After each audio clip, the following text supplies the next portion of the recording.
Maverick News presents The Rick Walker Show. Defrag your mind.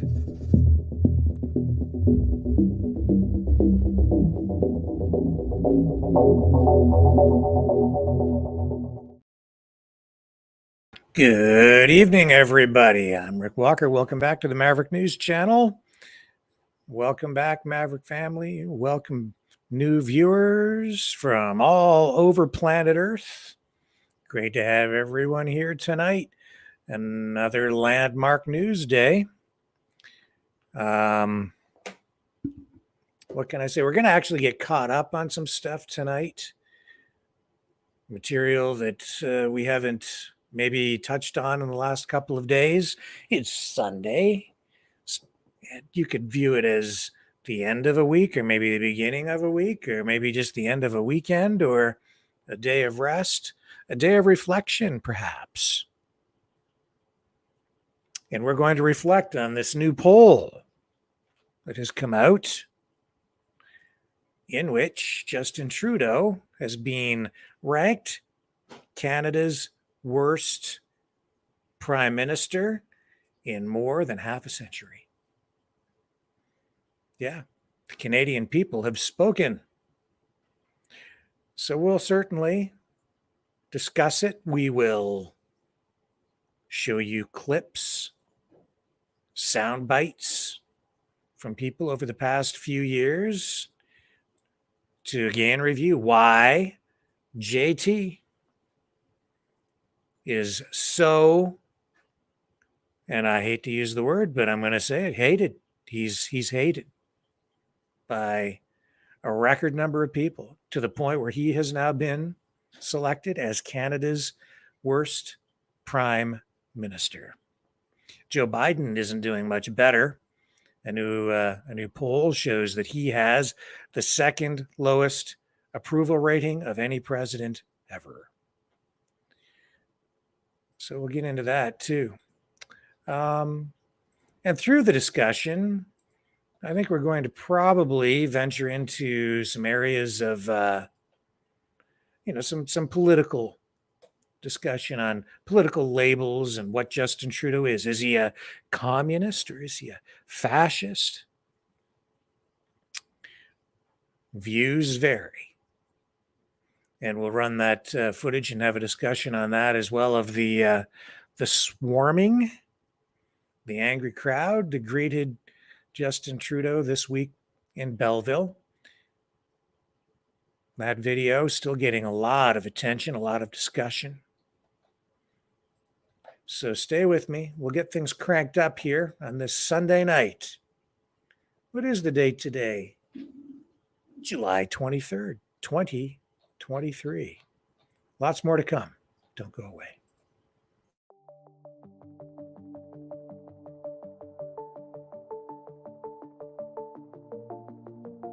Greetings, brave Mavericks. Our quest for truth continues. We go beyond fake news. Together we expose propaganda. Together we pull others out of rabbit holes. We are maverick thinkers. We are all unique individuals, defenders of individual rights and freedoms, credible, trusted, grounded in reality. Maverick News, Maverick News. Defending free speech, free speech. Donate at freedomreporters.com. Do it now. Tomorrow may be too late. Maverick News. The world is watching.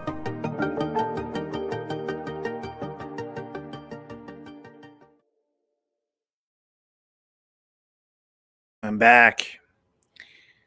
So what's this poll all about? Well, Justin Trudeau has been ranked now as Canada's least liked prime minister in 55 years. It's a new opinion poll. It also lists who the favorites of the Canadian people are. But Trudeau has now been voted Canada's worst prime minister in 55 years. 3 out of 10 people surveyed in this new public opinion poll from a research company, which was published on Friday. Sorry, I was going to get to it yesterday, but we weren't able to because we weren't broadcasting. Definitely got to talk about it today. But it is found that, 3 in 10 have selected, 30% selected JT as the worst prime minister. And so that puts him into the number one slot because the rest of the survey, the opinion is spread out among all of the other prime ministers throughout history. So this online survey had 1,000 people across Canada surveyed, and they asked them who they thought the nation's best and worst prime ministers of the last 55 years were. And it has a margin of error, which measures sample variability of plus or minus 3.1 percentage points, 19 times out of 20. So it's pretty accurate. So JT ranked the worst, the least favorite. Maybe ironically, who's number one in terms of who's the favorite, the best? His father, Pierre. 20% selected him as their favorite prime minister.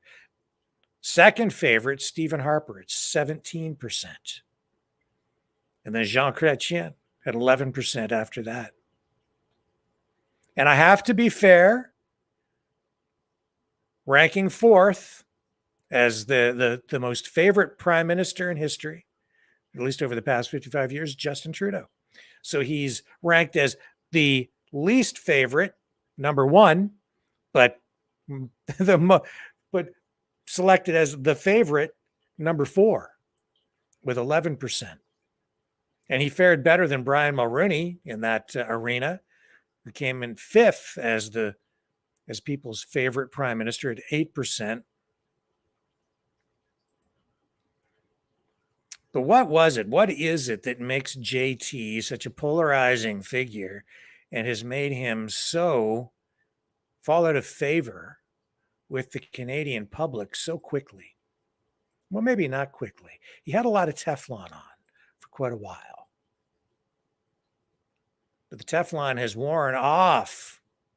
Remember this during the pandemic? don't want to get vaccinated, that's your choice. But don't think you can get on a plane or a train besides vaccinated people and put them at risk. We need to don't want to get vaccinated. It was statements like that that divided the country, polarized people, scared people, fueled the fear during the pandemic. He used it as a wedge issue during the last election. And at the time, it seemed to have paid off.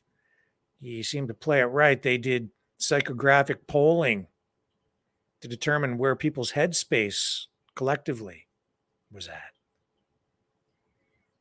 And he made use of that in order to get himself reelected and return the Liberals to power in a minority government position. But over time, as more information has come out, public opinion has started to shift, and in a pretty dramatic way.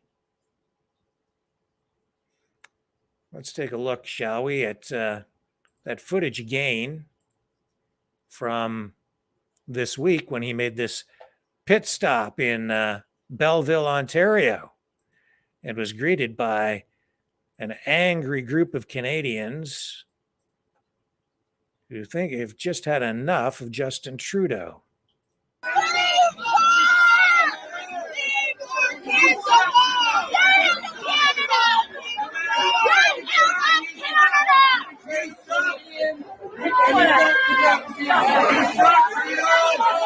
You're a traitor, Trudeau! You're the fucking communist! Get out of Canada!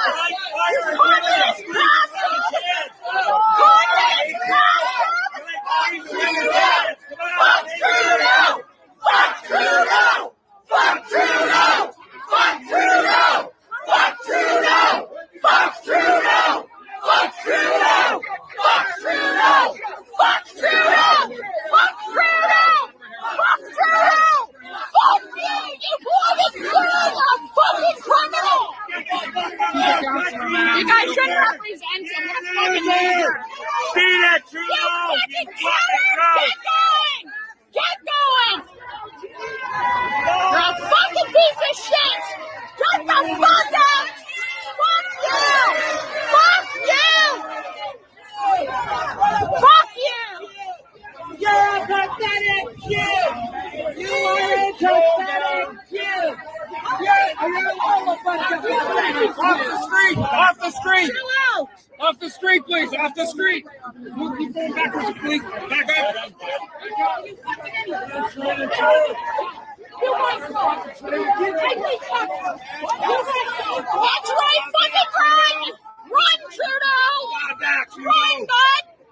Run away! You must buy your pants at the same place the other guy bought his pants 20 years ago. What fucking why did I see get pushed? You know how many women I did? Oh, you You suck, Trudeau! You need security! You fucking loser! Fuck you, Trudeau!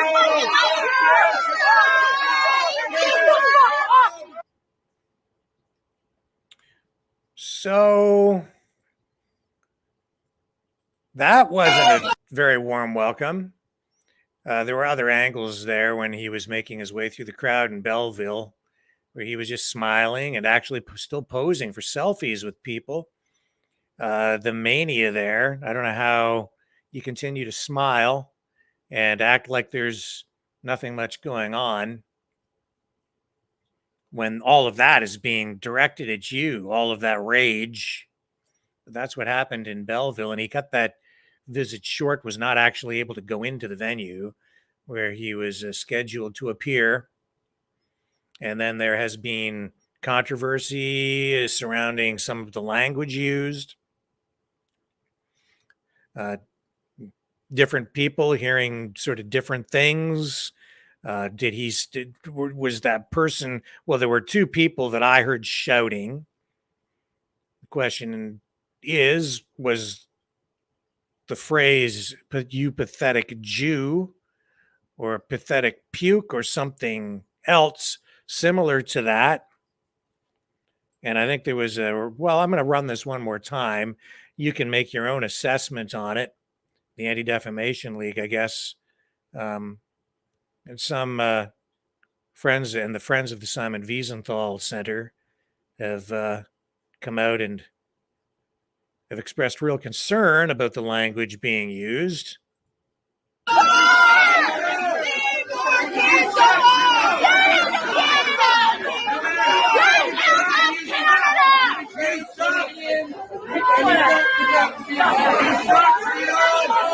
You're a traitor, Trudeau! You're a fucking communist! Get out of Canada!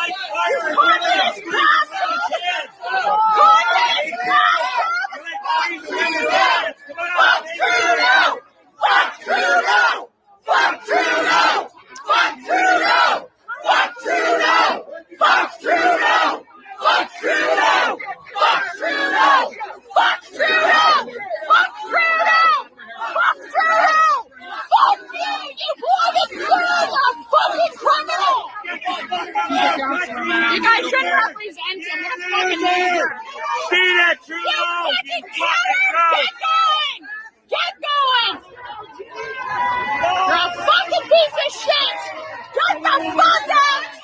Fuck you! Fuck you! Fuck you!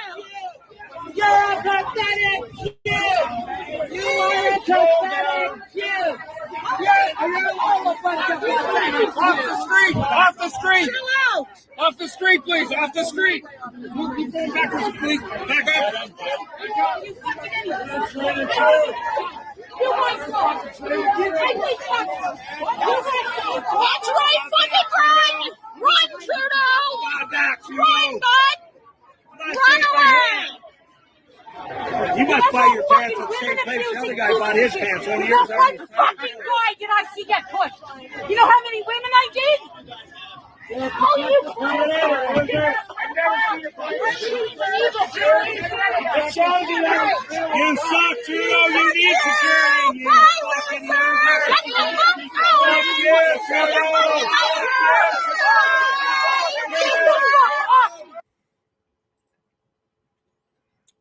So, yeah, I think that we're going to see more of that in the weeks and the months ahead as we approach the next election. It's going to be one heck of an election. I'll tell you that. Whenever it's called, we're not there yet. I don't know. This is not the Canada that I remember. The politics has certainly changed. And why? Well, I mean, look at who we have as Prime Minister. This is a guy who, you know, people are shouting at him, saying, you know, calling him a communist. Okay. Yeah. Why would they do that? Well, maybe it's because the guy said, remember, that he admires China's basic dictatorship. I remember. Because, you know, he comes from a family. His father, he was a communist. Oh, I know. Some people say, oh, no, he wasn't. Yes, he was. Before becoming Prime Minister, he had absolute connections to the Communist Party. And, you know, I have friends who are communists. I'm not, you know, I'm not a communist. I'm all free market. That's me. But I don't hate communists. I have a lot of things in common with, you know, some of their beliefs. And there are different kinds of communists. These labels, honestly, to me, don't mean a whole lot anymore because politics has changed and ideologies have blended. But I absolutely understand why people call him a communist. It's because of clips like this. Remember? To China. There's a level of admiration I actually have for China. because their basic dictatorship is allowing them to actually turn their economy around on a dime and say, we need to go green as fast as we need to start, investing in solar. I mean, there is a flexibility that I know Stephen Harper must dream about, of having a dictatorship that he could do everything he wanted, that I find quite interesting. Trudeau's rivals pounced on that, saying it proves he admires dictatorship. His answer demonstrates again a long-standing position of our party that he is in over his head. I found it a bit silly for Justin Trudeau to say that what he admired the most was a dictatorship, frankly. I've always been rather fond of democracies. And it wasn't just politicians who condemned Trudeau's comments. A Canadian politician said, I look for China. I'm admire of the basic dictatorship in China. That is not only shocking, that is a shame. All of that put Trudeau where no politician wants to be. Yeah. Point I made was that despite all of our freedoms and our extraordinary system of government and democracy, we are up against countries that play by different rules that we would never accept, but that find themselves able to address big issues quickly. Right. Well, stick with me. When we come back, we'll continue our review of Justin Trudeau's progression toward being the most hated prime minister in Canadian history. Don't go away. Hello, world. Are you awake?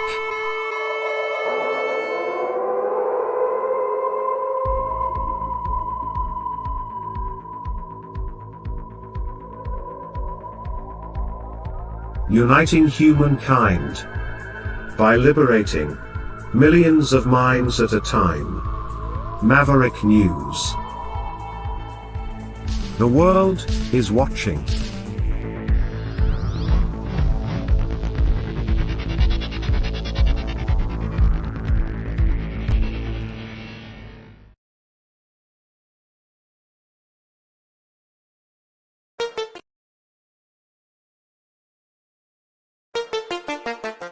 The New World Order.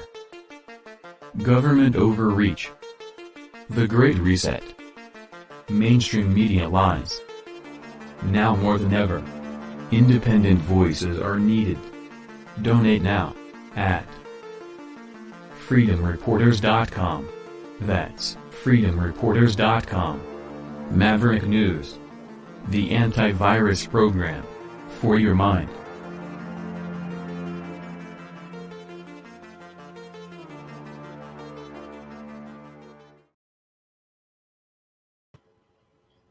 Okay, I'm back.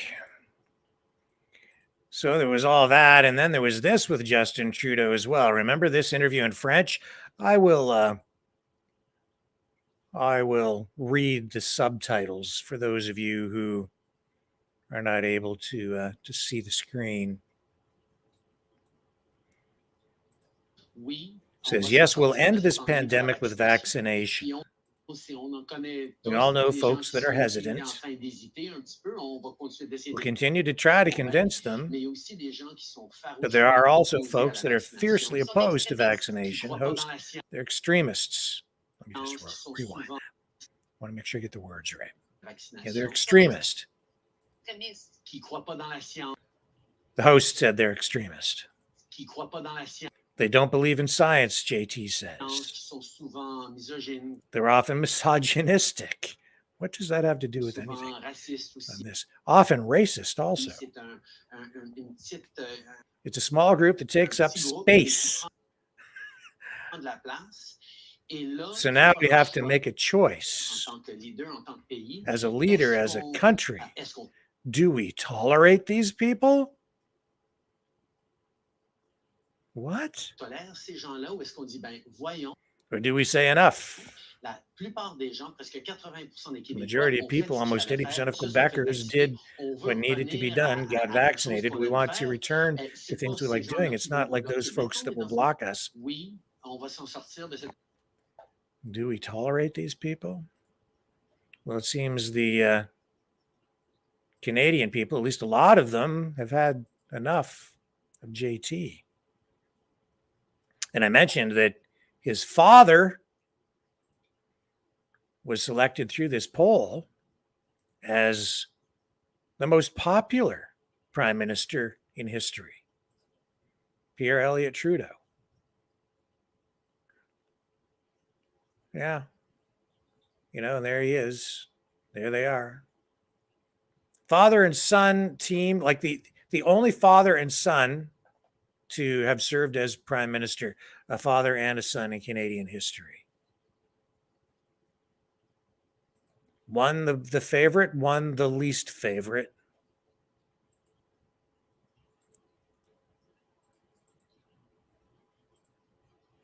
And that swarming, if you want to call it that took place in Belleville, that was not the first time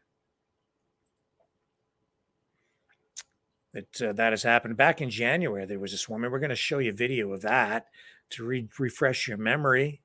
This is not something that actually has happened overnight. People having a little difficulty pegging Justin Trudeau these days. What is he? Communist, fascist, liberal? I mean, he's the leader of the Liberal Party. It's a liberal government, liberal NDP government, the NDP propping up the minority liberal government by supporting them in all of their votes. But we had a discussion about this last night on Laurie's program, Strange Bedfellows, broadcast here on the Maverick News Channel. And Caleb Maupin and Tyler McConnell joined us from the Center for Political Innovation. They are communists. And they were just on the program to discuss Christianity within the context of communism, an exploration of Christian communism. But the discussion did end up taking a turn into the area of Justin Trudeau, and it's all because of this swarming thing that took place. And of course, questions about what Justin's true political ideology might be. Well, this is where the discussion went. Exactly. It's what you do. It's not so much what you say. Laurie says he's a fascist. Although words do have power. That.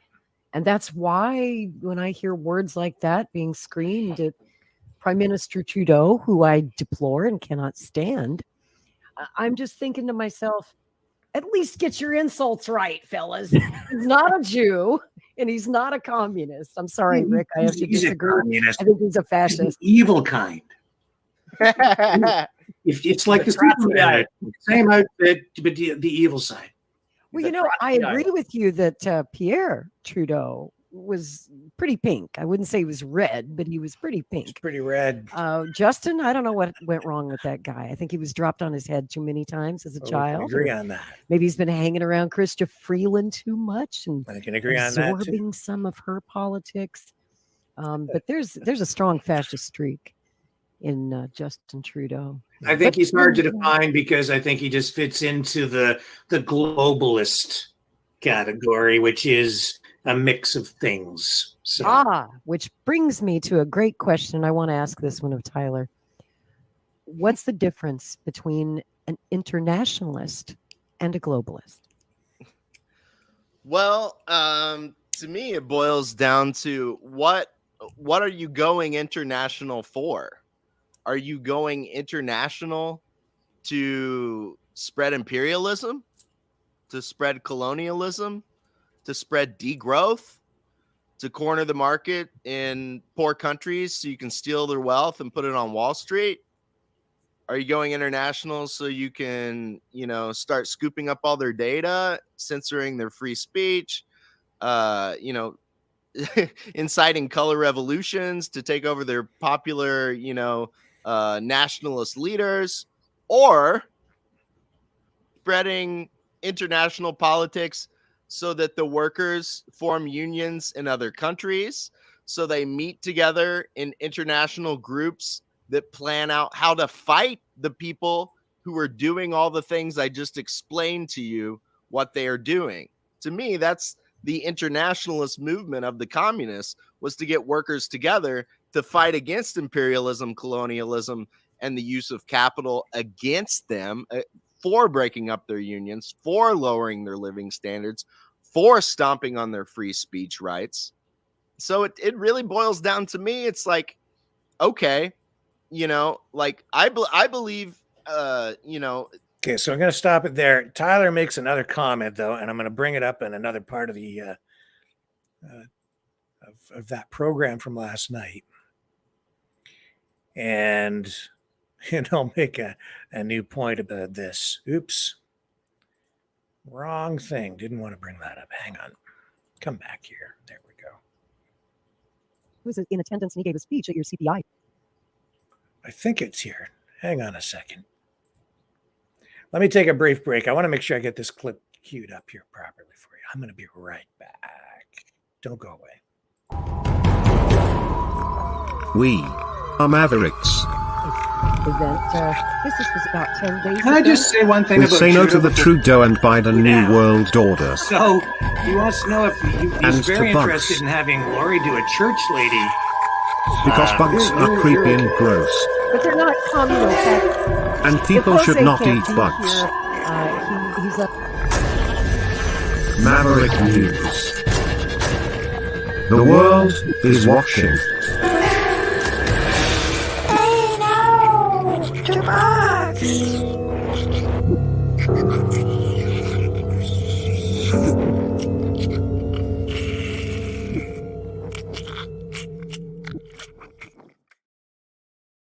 So Justin Trudeau is so unpopular. It seems nobody wants him anymore. It's hard to define him.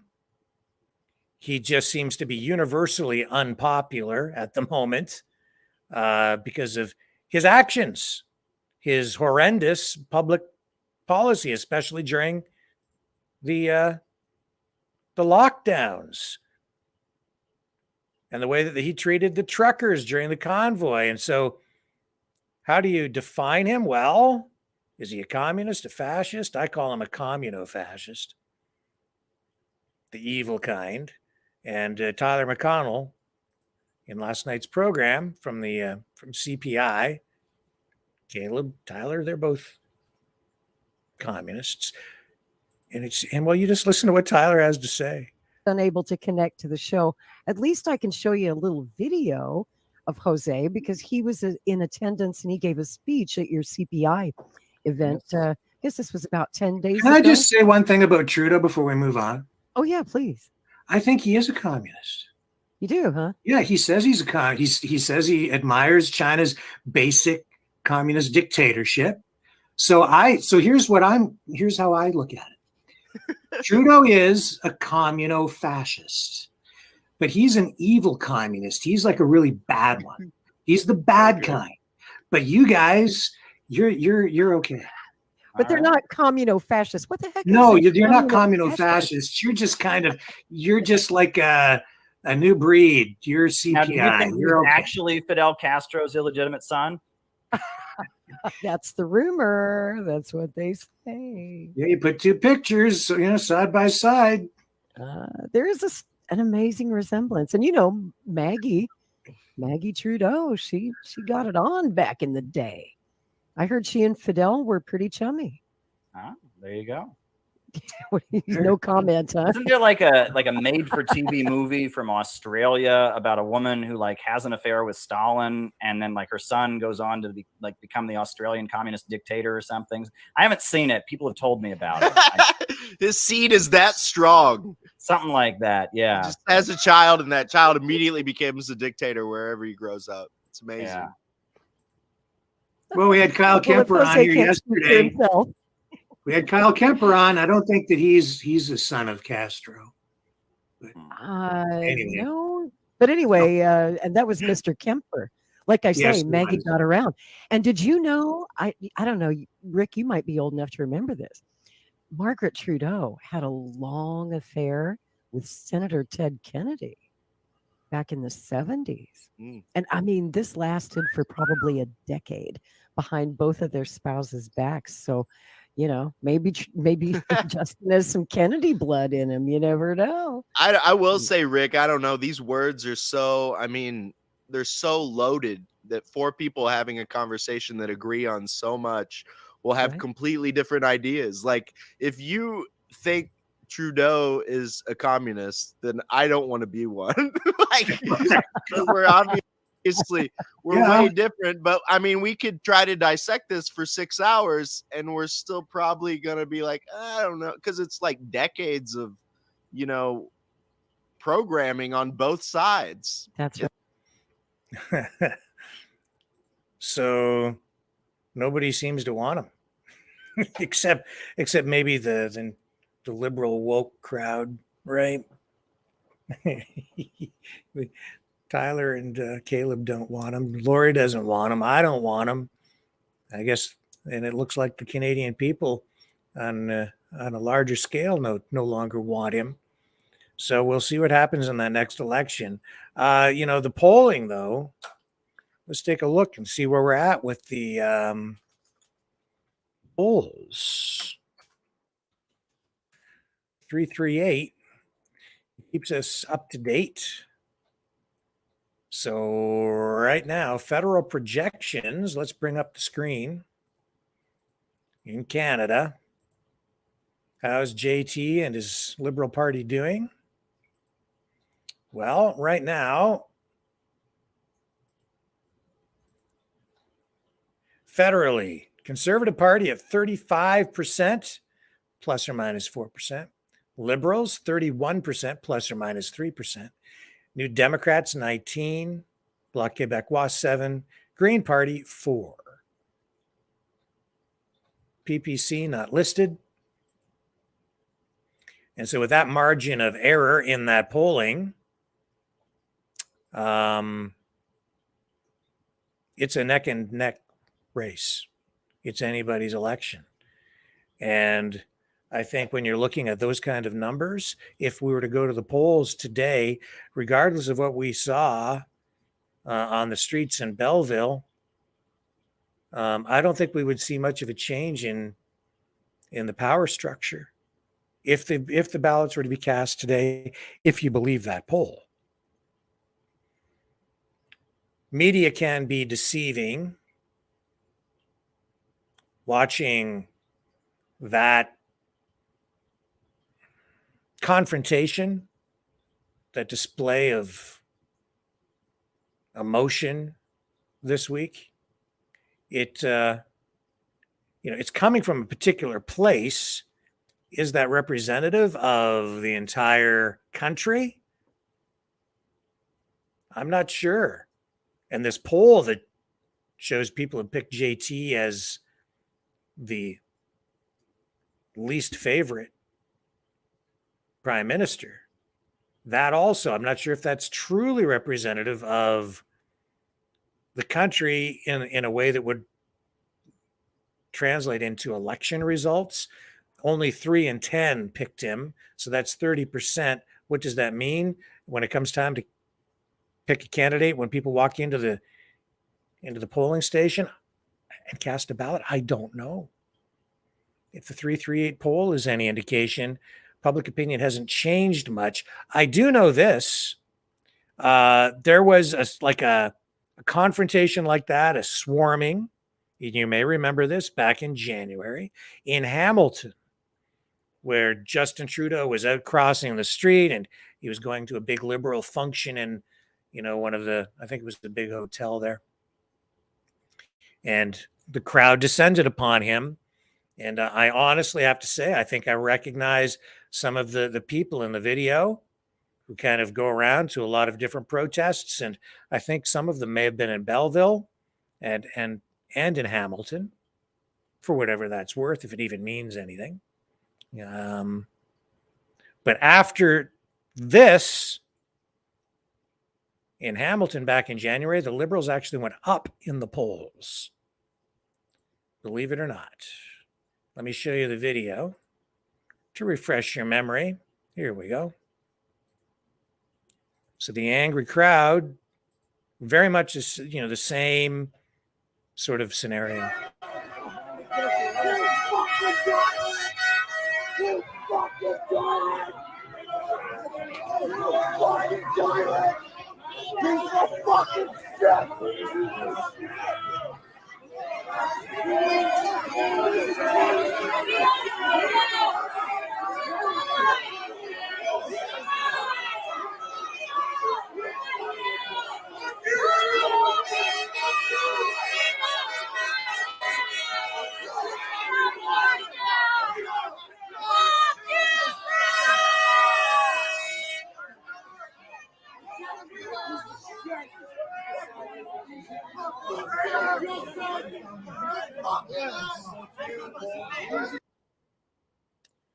That was Hamilton in January. I think it was on the 24th of January.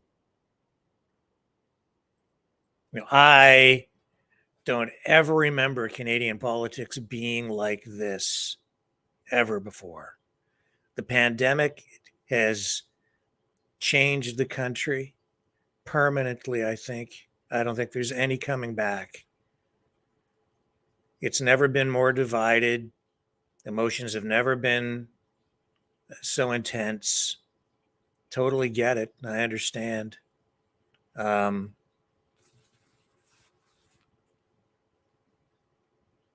Will those kinds of displays hurt the prime minister? I think kind of. And yet I know that the polls showed after that event in Hamilton, Trudeau and the Liberals actually gained in public support. Don't know why. Maybe there were other factors aside from that. I guess we'll see. And I know that we have a lot of US viewers, and maybe this is a little too Canadian focused for you tonight, but keep in mind that Justin Trudeau has been and continues to be the poster boy for the globalists. And that's why, I mentioned, like, I see Justin Trudeau as a globalist. I see him as a communo-fascist. What do I mean by that? Lori said, well, what does that even mean? It actually means a lot. It means exactly what I'm referring to. You see, Tyler and Caleb, they say they're communists. And in my mind, yeah, okay, maybe if you want to talk about the economic system that they want to bring in, yeah, I get it. But I don't think that Tyler and Caleb are authoritarians. I don't think that I don't get any sense from them that they want to be authoritarian in any respect. And they're trying to, as Caleb pointed out, they're breaking new ground. They're trying to innovate politically. They're trying to find a kind of a new kind of communism. And I think that's really what's going on across the political spectrum. I think all of these ideologies are being merged, morphed, twisted, blended. These old labels I don't think always apply. I think new labels kind of have to be attached to things to accurately describe the actions and the ideologies that are being employed by a lot of people, including JT. I call him a communo-fascist, and what I mean by that is I see the globalists as having come together, the communists and the fascists, but certain breeds of them, certain factions, and they are authoritarian in nature. And Justin Trudeau has embraced that. I see him as an authoritarian, a globalist authoritarian. I think that the economic system that Trudeau is employing through his Liberal government is one of economic fascism. It's corporatism. It is, by definition, well, what is economic fascism? It is big companies that still are privately owned, even through the stock market. So you can own part of these companies as a shareholder by owning stock. So there's private ownership and there's still private property rights in that regard, but it's all focused on big corporations, big companies. But those companies are actually, well, they're run privately, but controlled by the government through regulation, through government grants, subsidies, tax laws. They manipulate and control these companies and basically tell them what to produce and how to behave socially, which is why you have all of the big corporations going woke. But the companies are run privately in an effort to maximize efficiency and to still make use of property rights, where communism is a form of, as an economic system where it's centrally planned. And there's central planning going on through this corporatism, this economic fascism as well, because the government is directing the economy, whether whatever industry it is, whether it's to get away from oil and come up with alternative energy sources, or whether it's the electrification of the auto industry. It's all being government directed. It's not the free market.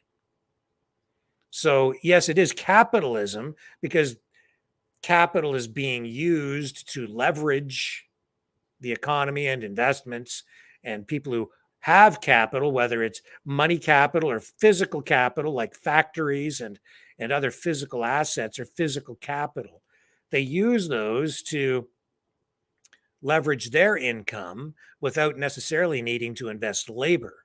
They take risk, and these are more complicated economic ideas. But that's economic fascism. On the communist side, even socialist side, they want more central planning, government control. They want the government to run things. They want the government to take control of especially things like the oil industry, or even banking, or insurance, healthcare. Those are more socialistic, or the further you go, you get into communistic territory. So why am I calling Justin a communo-fascist?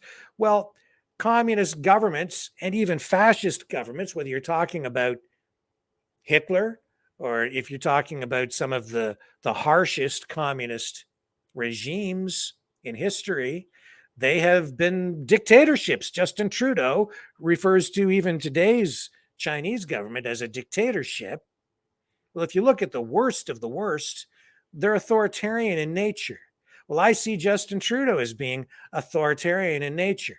And as a globalist, what the globalists have done is they've taken the fascistic economic model through corporatism. They're trying to employ it on a global scale, but they're also employing central planning globally. They want to also control people through authoritarian measures. And so I see him as the evil kind of communist, so evil that he's actually communo-fascist. That is, in my view, that's what globalism largely is. And that's what Justin Trudeau has become. He's evolved into a communo-fascist, and I think that really what we're looking at there is that is what globalists are. They want to control the whole world economy through corporatism and economic fascism. And you have this blending of some of the communist ideology and some of the fascistic ideology and the authoritarian aspects of that. Therefore, that is the way that's how I view Justin Trudeau. But he has become so unpopular that nobody seems to want him. Not even Tyler. And I totally get that. He doesn't want to be associated with that.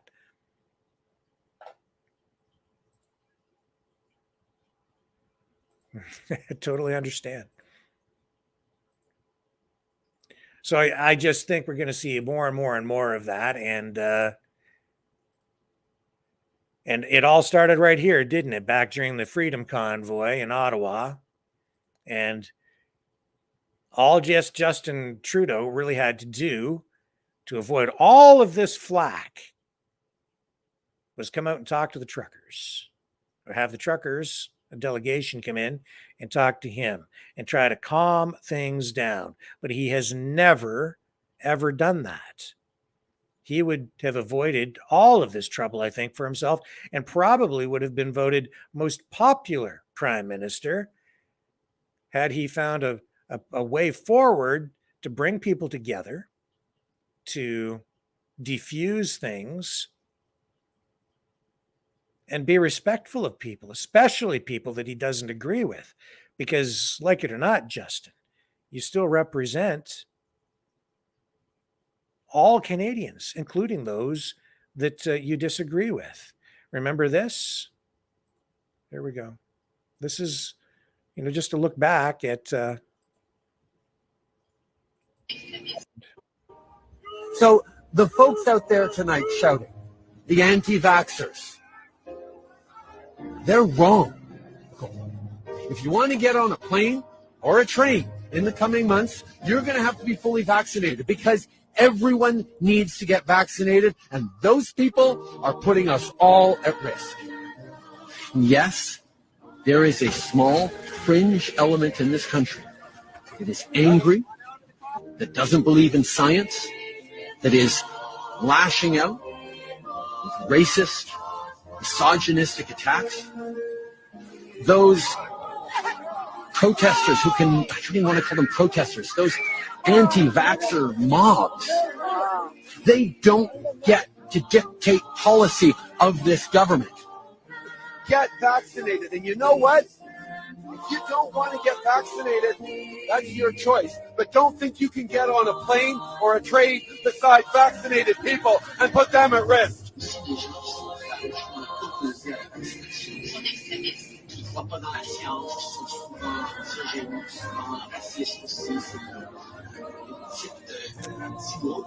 Remember that old fella there? They arrested him in Ottawa for honking his horn on his. You need to condemn those people. You need to correct them.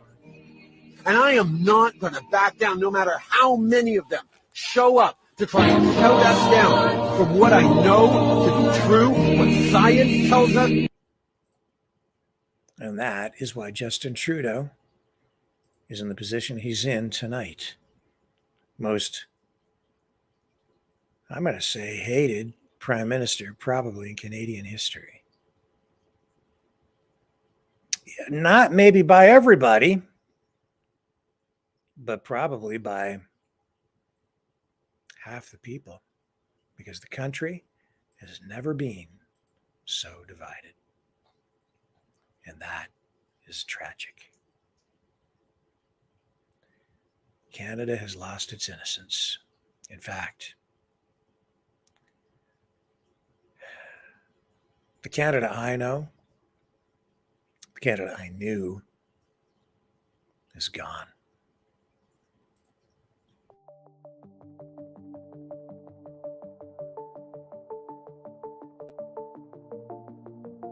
Greetings, brave Mavericks.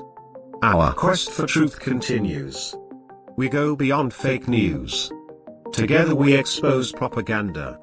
Together we pull others out of rabbit holes. We are maverick thinkers. We are all unique individuals, defenders of individual rights and freedoms, credible, trusted, grounded in reality. Maverick News, Maverick News. Defending free speech, free speech. Donate at freedomreporters.com. Do it now. Tomorrow may be too late. Maverick News. The world is watching.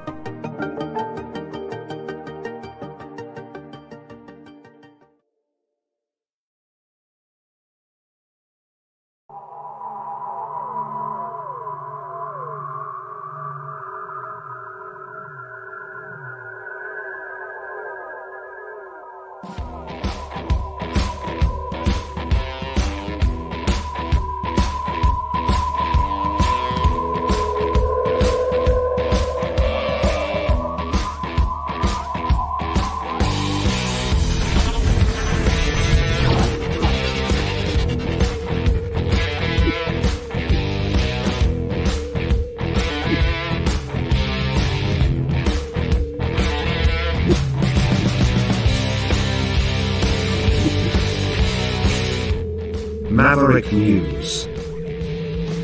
The world is watching.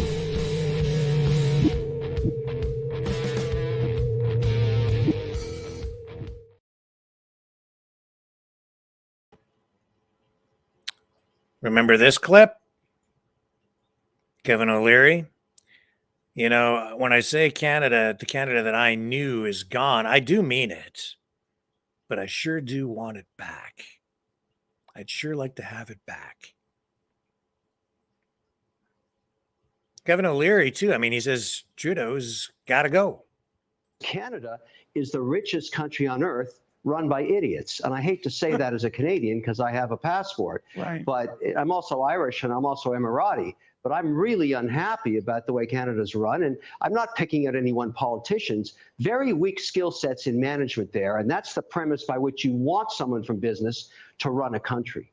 You've been very public in your disdain for the Prime Minister now, Prime Minister Trudeau, that he's doing a horrible job, that he's making things worse. You still subscribe to that, I guess. Relevant. He is one of the most successful politicians in history. He's been in that seat forever. He has zero executional skills. He is a horrible manager. He perhaps is the worst manager Canada's ever been under. The absolute worst. It can't get worse. Absolutely a -10. Hence, selected as worst prime minister in the last 55 years, if not in Canadian history, and falling out of favor internationally as well, as we've seen with Christine Anderson calling him out, others in the European Union also calling him out. And how about this Lieutenant Steve Rogers? He seems to be very focused on Canada. Very focused on Canada. Very focused on Justin Trudeau. Very, very, very, very focused on Canada. Lieutenant Steve Rogers. And here's a clip from him, just I think from this past week. Also, just talking about JT. During the past 2 years, we have been warning our congressional representatives about the serious threat Canadian Prime Minister Justin Trudeau is becoming to the cause of freedom and liberty in Canada, as well as to the national security of the United States of America, as a result of enacting laws that mirror the policies of the Chinese Communist Party. For example, Trudeau had a law passed by his parliament that is tantamount to censoring all broadcasting flowing in and out of Canada. Now, this, in my view, is the construction of a 21st century Berlin Wall, not made of brick, not made of mortar, but made of electronic barriers. He is also supporting Marxist ideologies to be taught to young children in schools all across Canada. Now, look, one might say, well, you've had that problem in the United States of America. Yes, we have, and we took care of it, and we're continuing to take care of it by tossing out school board members and by putting an end to the political careers of those who support this Marxist ideology. Now, one might also say, well, isn't that the problem of the Canadian people to address? Well, I'll tell you something. They are addressing it, and they're doing it gallantly. They're doing it with great strength, and they're doing it within the framework of the law, and to a great degree, they are winning. But Trudeau took things out of his country and placed them at the doorstep of millions of Americans when he blamed what he defines as the American right wing for the opposition he is receiving by Canadian citizens to his very own policies. The term American right wing is the same term used by the Biden administration, the Department of Justice, and the FBI when targeting conservatives, Republicans, parents attending school board meetings, and patriotic Americans fighting to preserve their freedoms, their liberties, and their individual rights. Additionally, his statement comes at a time when we in America are approaching a very critical presidential election, as well as congressional and state elections. Now, if that's not election interference by a foreign government, then what is? Presently, The Hague is reviewing thousands of pages of evidence regarding the actions of Trudeau. And this past week, the EU Parliament heard testimony from a Canadian citizen victimized by government-sanctioned abuse and excessive force by the Canadian police. And the Ohio State Legislature here in the United States has already recommended that the Canadian government be placed on a religious watch list. In view of the fact that Trudeau has recklessly and without any justification attacked millions of Americans, the United States Congress cannot afford to sit idly by and allow a communist influencer like Trudeau to spread his propaganda without being held accountable. It's time for the United States Congress to address Trudeau and investigate exactly what is going on in Canada as it relates to United States national security. It's time for Congress to invoke the Truman and Reagan doctrine that commits the United States of America to fight and prevent the spread of communism everywhere on this planet, including Canada. I urge every American media outlet to follow events unfolding in Canada and every American patriot to contact their congressional representatives and urge them to address this matter sooner rather than later. Now let us keep our nations in prayer and remember that scripture in 2 Corinthians 3:17, where the Spirit of the Lord is, there is freedom. Well, that says to me that it's very important that we not only take the action we're taking politically, but we take that action in prayer, especially at this critical time in the history of our countries. Thank you. I'm Lieutenant Stephen Rogers.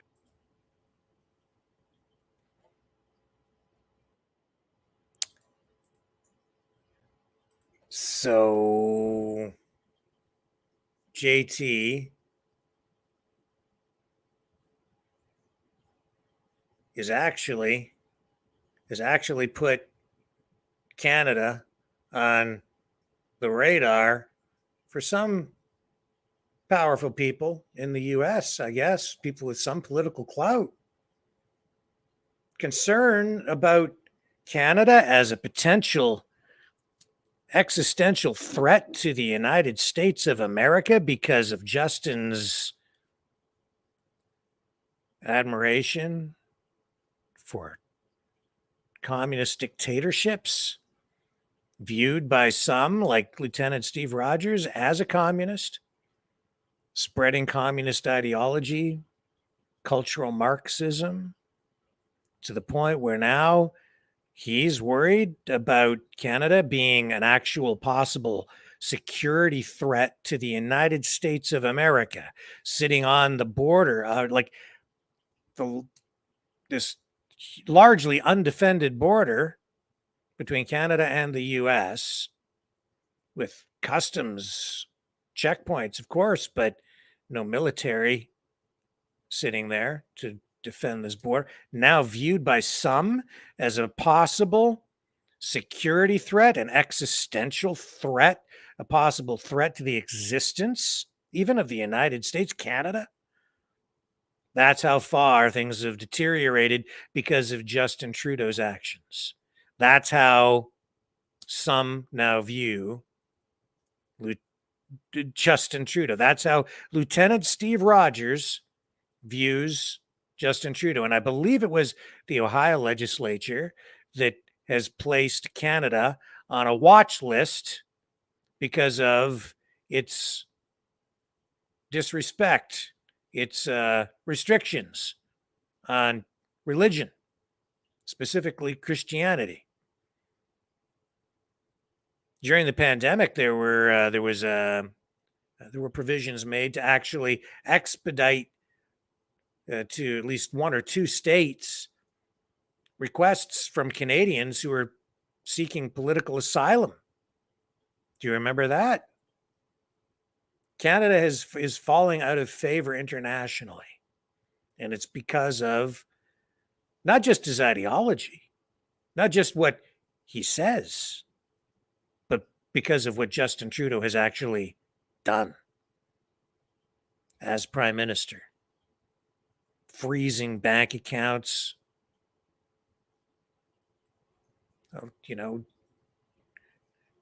using police to beat the truckers. His economic policies, making everything far more expensive for people. Inflation.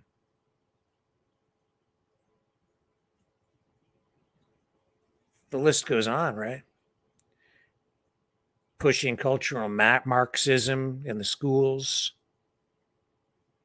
That's where all of this confrontation, this conflict in the streets is coming from.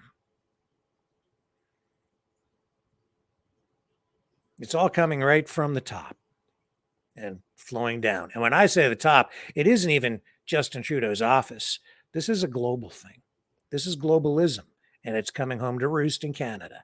Now, you can call it communism, you can call it fascism, you can call it whatever you want. You can apply any label you want to this. I think these labels, honestly, are obsolete.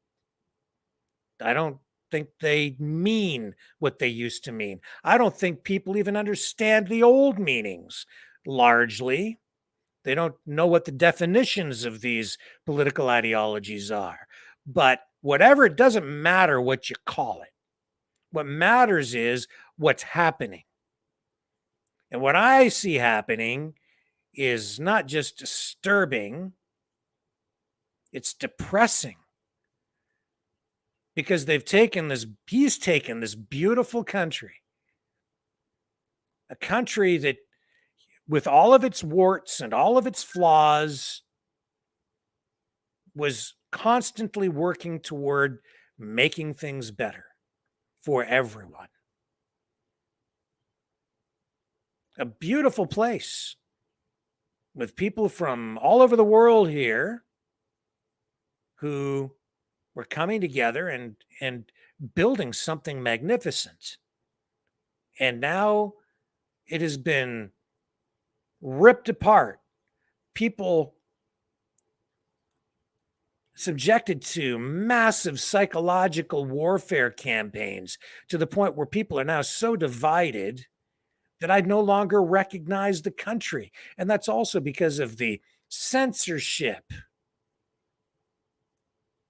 the authoritarian measures, the mandates, the disrespect and the dismantling of our rights through these attacks on the Charter of Rights and Freedoms, and the Bill of Rights, on the Constitution itself, to the point where a lot of people just no longer even see the government as being legitimate, rightly or wrongly.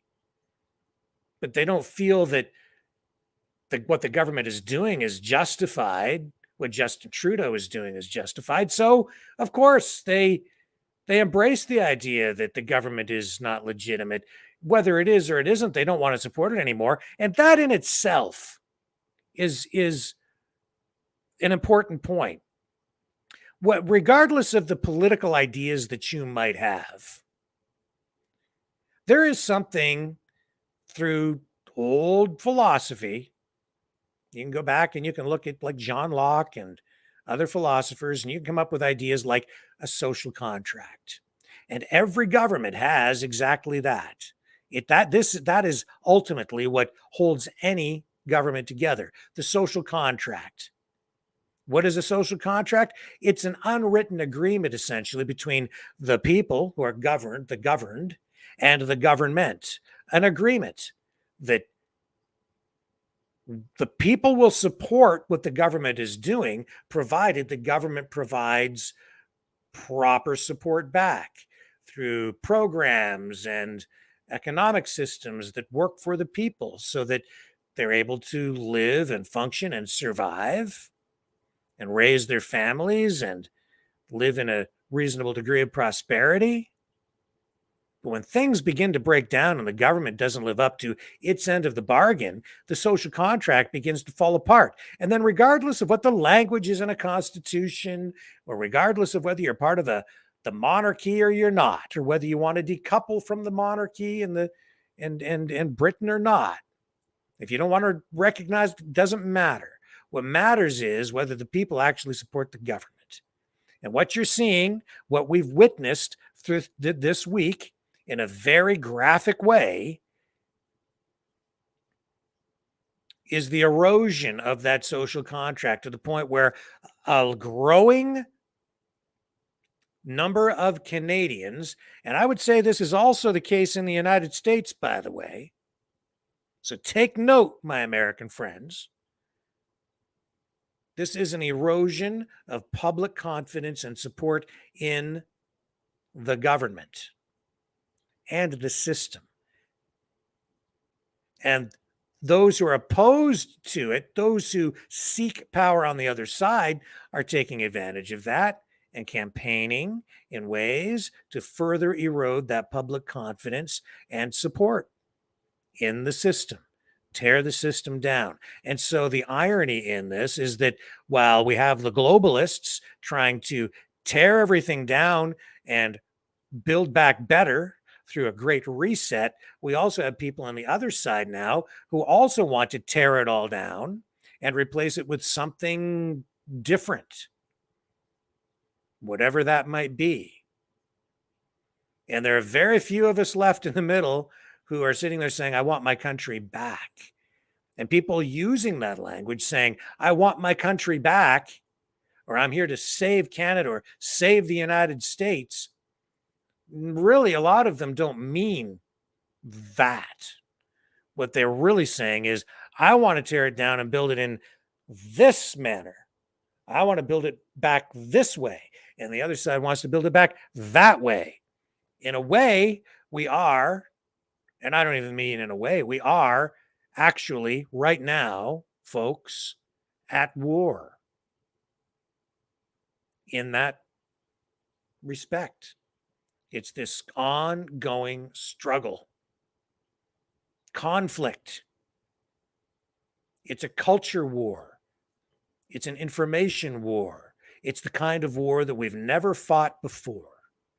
Something brand new, a new kind of warfare. Yes, we have this kinetic war in Ukraine, and that is part of it. And it is potentially going to spread. I sure hope not, but as all the indicators are there that it will be spreading and that we're going to become more directly involved in it.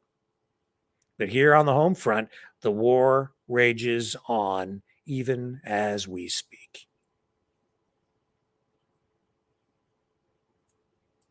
I'm saddened. And I'm worried. I'm worried about what we're going to end up with on the other side. I don't know. It just looks like there's just no coming back from this. There's only moving forward. And then what are we going to do with this? And when I'm watching Lieutenant Steve Rogers speak, I'm not just hearing ideology there. I'm hearing some sort of other messaging. He's telling us that something's coming. Whatever that might be. Whether it comes to pass, I have no idea. Whatever it is.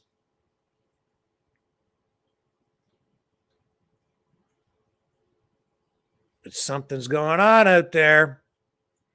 I have a little bit of an inkling of what some of those things might be. And I can only pledge this.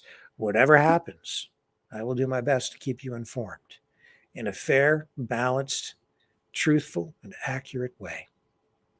That's why I'm here. I shall return. The New World Order. Government overreach. The Great Reset. Mainstream media lies. Now more than ever, independent voices are needed. Donate now at freedomreporters.com. That's freedomreporters.com. Maverick News. The antivirus program for your mind.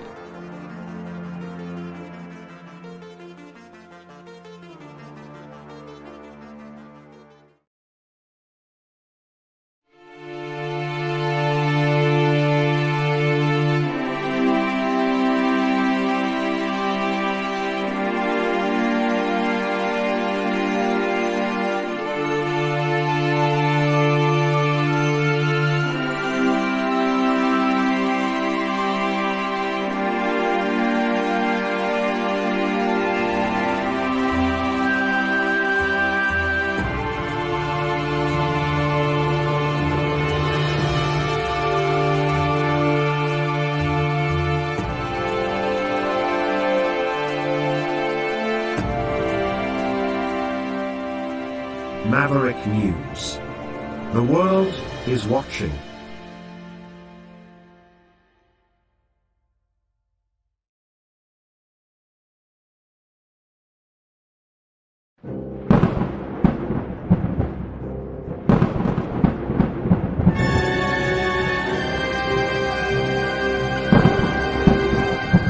Fear not the storm.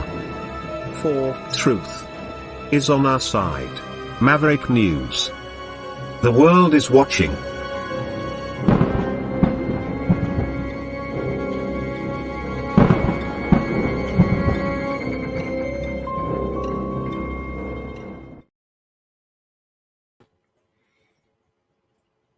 Okay, let's move on to other news.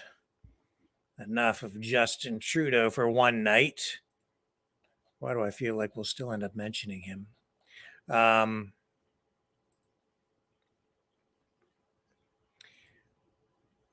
Joe Biden, not in very good shape either. He, in a new poll, let me see if I can find it here. I had it queued up. I had all the information. A new poll out showing that he now has the second lowest approval rating in modern U.S. history. 39%. Here, take a look. This is just a graphic. CNN poll, actually, right there. 39%. Carter, 29% back in 1979. I believe that was the lowest approval rating for any sitting president at that. And so Biden, not faring much better. Second lowest. Second most unpopular president in modern U.S. history. Jimmy Carter is the first, according to new polling. So this poll, this is, it goes back to the middle of July. So these numbers, of course, they need time to analyze them. So this is the most recent information we have. But as of July 18th, Biden's average job approval rating, according to this poll, is just 39.1%. His average disapproval rating is 55.4%. And that means his net approval rating is minus 16.3%, which is well underwater, as pollsters often say. So negative 16.3% is also terribly bad, historically speaking. In fact, the only president who had worse numbers than Biden was Jimmy Carter, who hit negative 28.6 in that way after 910 days in office. And at that time, just 29% of Americans approved of what Jimmy Carter was doing in the White House. 57.6% disapproved of what he was doing at that time. And I remember Carter. I mean, super nice guy, terribly ineffective president, in my opinion. Inflation was way too high. We wound up with a terrible economy. His foreign policy resulted in America being seen as honestly weak. And so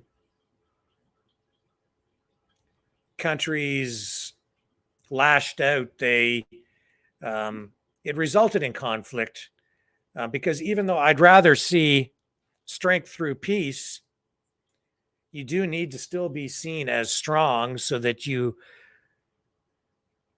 have respect internationally and that people don't, especially when you're a superpower, you need to, I think, walk softly, but carry the big stick and do it responsibly. But what Carter did is sort of convey the message that he would never use a stick. He just came off as weak. And then you ended up with the Iran hostage crisis.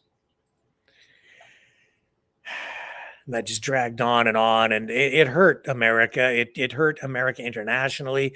It hurt America at home. People lost confidence in their government even more. And while they embraced Carter, even people, I think, on the sort of the liberal side, the Democrat side, they lost confidence in their country because of his actions, even as they continued to support him. And so when they fawn over him, I don't agree. I think he was probably, I think Carter was the worst. Well, he was the worst. Biden, by far, is worse than Carter. By far. Because I think Carter was at least an honest guy overall and a nice guy. And I think he had good intentions and he tried hard and he did a lot of humanitarian things. So he did do a lot of good things. Just on the economy, he just wasn't strong, and on foreign policy, also ineffective. But Biden, that guy's just a disaster all the way across the board. He's corrupt. He's got, honestly, look at what's gone on with, the business dealings in Ukraine and Hunter's laptop. All the gritty, dirty details are in there. It's disgusting. By far the worst. So, yeah, Biden not doing well in the polls. Doesn't bode well for him heading into that next election. The DNC will try to keep him firmly implanted as the candidate to run against Trump. But I don't know if he'll be able to hold on. And I'll tell you this, I'll say this. If somehow, through some miracle, RFK Jr. becomes the nominee for the Democrat Party, he'll win the election. And the reason I say that is because what's going on with Trump, it doesn't feel the same. It doesn't even feel right. The Trump campaign that we're seeing right now is nothing like what we saw the first time he was elected. Not the same at all. Totally different feel. The support is coming from a different place. The base is there, but the base, when I say a different place, the base of support itself has changed. It isn't just MAGA. It's something different, and we'll get into that, I think, on another evening, where we'll kind of analyze what's going on with the Trump campaign. A lot of it, to me, too, feels cheap. The Trump ticket has been cheapened. I mean, I was big on Trump when he was elected, when he was first, doing his thing. I was very big on Trump, as a lot of people were. But I've lost a lot of confidence in where he's at because, as I say, I think a lot it's coming off feeling cheaper. He can turn things around, but when I look at like those digital trading cards, those NFTs that he issued, just stuff like that, it just didn't come off feeling right. Now, the saving grace for him is that the people running against him for the nomination, people like DeSantis, I mean, his Twitter launch was a dumpster fire, a total disaster.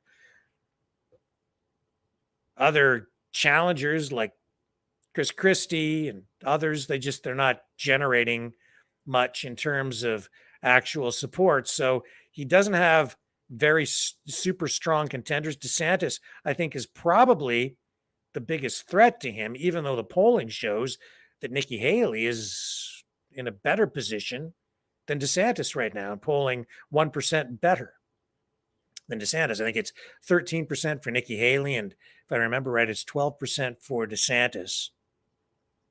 And Trump has surged forward with about 48%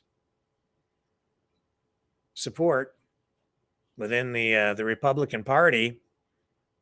And I think he probably will be the nominee. Who will run against him? If it's Biden, I don't know what'll happen. I mean, I didn't see Biden pulling it off the last time around, but we all have a pretty good idea of what happened there. Will that be a repeat performance for us? I hope not. Or will RFK Jr. emerge and take that nomination and run against Trump? If he can get that nomination, I think he will be the president. The reason being, he appeals to people across the political spectrum. He has momentum. He appeals to Trump supporters because he's not actually a Democrat. He's a populist. He's a populist candidate, just like Trump. Trump is a populist candidate as well. But the tone has changed for Trump. He's become more extreme in some respects as he continues to try to appeal to and cater to the more entrenched and polarized elements of his base of support. More to come on that front in the days ahead. When I talk about peace through strength, new stuff coming out, new information about the first nuclear test. Oppenheimer's nuclear test, the Trinity nuclear test, new study showing that nuclear fallout from that test reached 46 states, Canada and Mexico. So fallout from that test reached 46 different US states, as well as drifted into Canada and parts of Mexico. It was July 1945, and this, of course, getting attention today because of the movie Oppenheimer that is out. But back in July 1945, researchers of the Manhattan Project prepared to test their brand new atomic bomb in the New Mexico desert. And back then, they didn't really know what to expect. And what they got was an explosion. It was actually plutonium implosion that set off an explosion.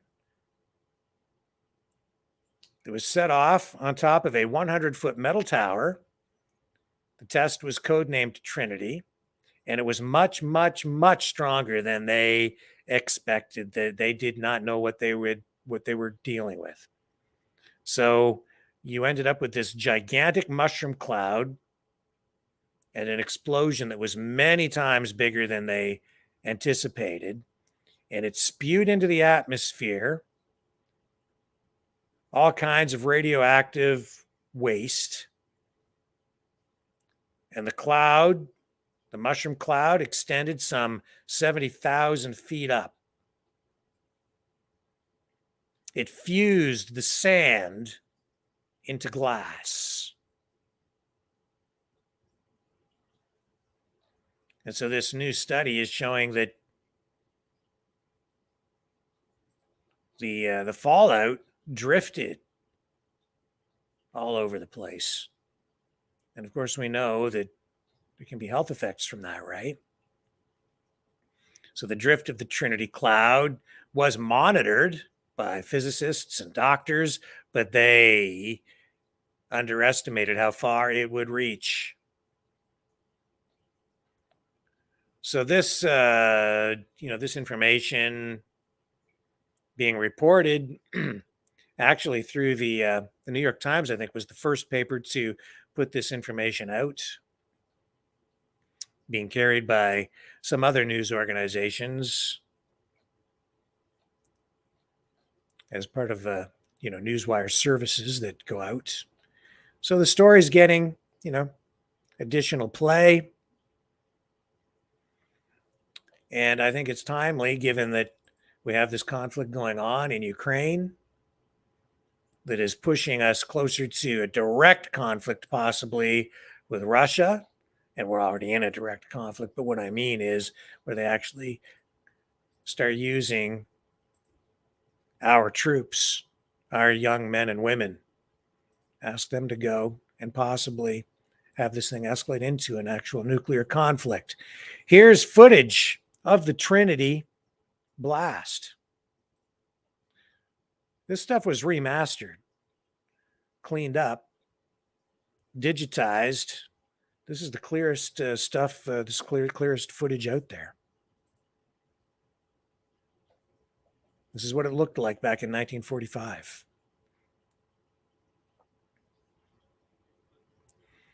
As I say, that mushroom cloud extended up some 70,000 feet into the air.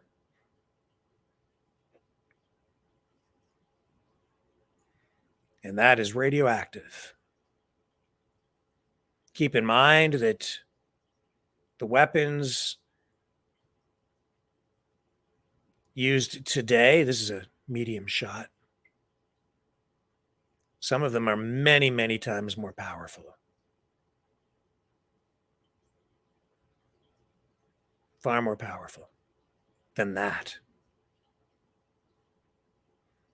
And they now have tactical nuclear weapons, which are designed to have much smaller blasts and be used in tactical ways, but they also emit radiation. So there's radioactive fallout from those as well. And that, you know what that means? Cancer, all kinds of illnesses, lingering effects for generations to come. And this test, first one,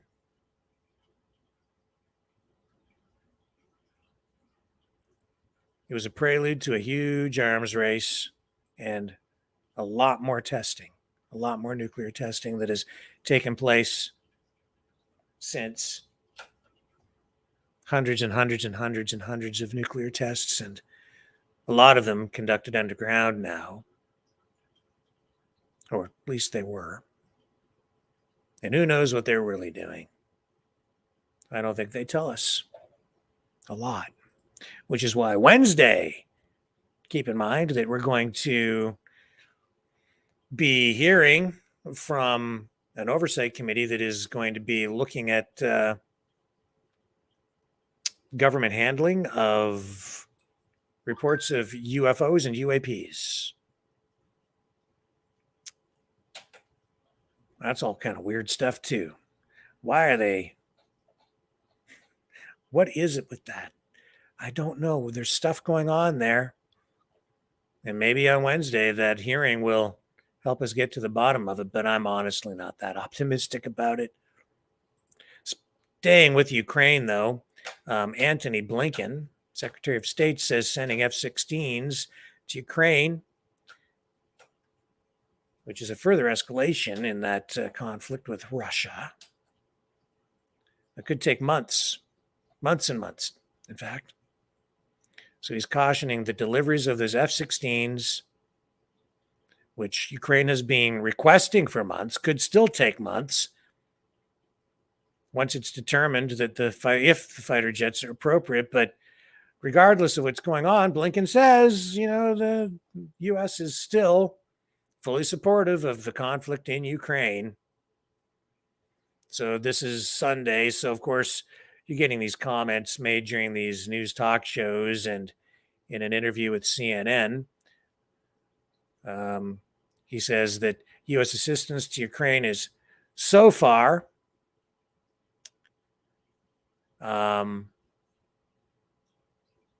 still on track, and he's insisting that Kiev has consistently been given the equipment it needs to try to repel the Russian invasion, even without those F-16s. But I don't think it's going as well as the U.S. would have us believe, or NATO.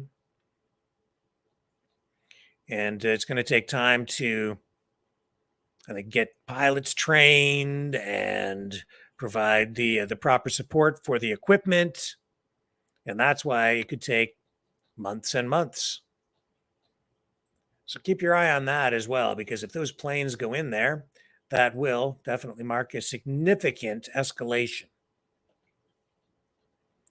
Significant. Okay, let's take another quick break here, and I will return with more. Don't go away.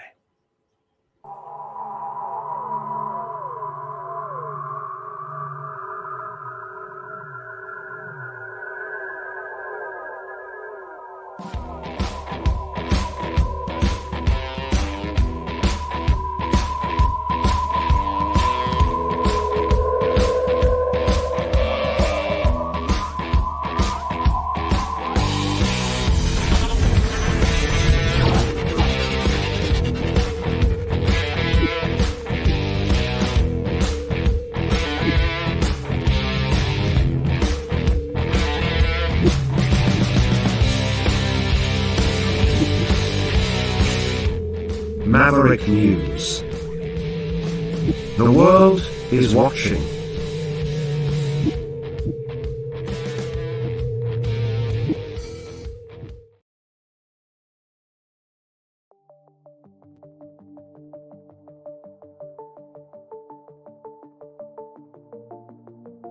Greetings, brave Mavericks.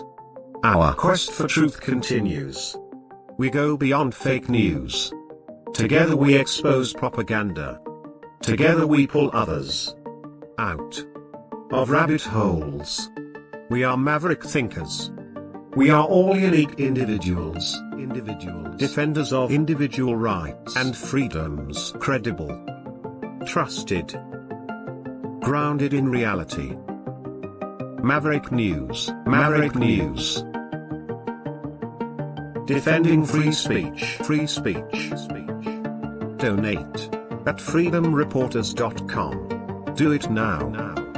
Tomorrow may be too late. Maverick News. The world is watching.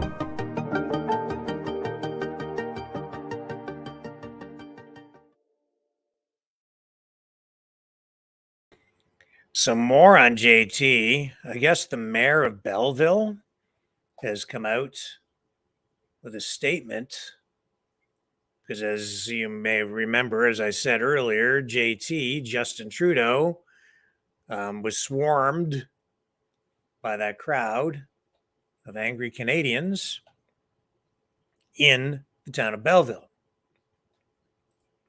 So now the mayor there has come out and has said that he ain't happy with that. I'll bring up the page. The mayor of Belleville has posted a statement on the municipality's website. Let me find it for you here. So, coming to JT's defense. So he's saying that it was unacceptable. Well, here, let's just bring it up now. All right, I've got it. From the mayor's office in Belleville, Ontario, Canada, about Justin Trudeau. So it says, after taking time to reflect, is it on the screen here? Here it is. After taking time to reflect, I would like to address the actions of certain individuals during our visit from Prime Minister Justin Trudeau this past Thursday. While every Canadian has the right to protest, the hateful and discriminatory behavior displayed by some during the visit was absolutely unacceptable. It is an honor to host the Prime Minister in our city, and regardless of your political views, no person deserves the treatment he received during his time here. Freedom of speech and the right to protest can be a wonderful thing. It is a part of what makes democracy great. However, what happened on Thursday was far beyond that. On behalf of the city, I would like to thank Prime Minister Trudeau for taking the time to visit Belleville and hope that we can all move forward from this experience.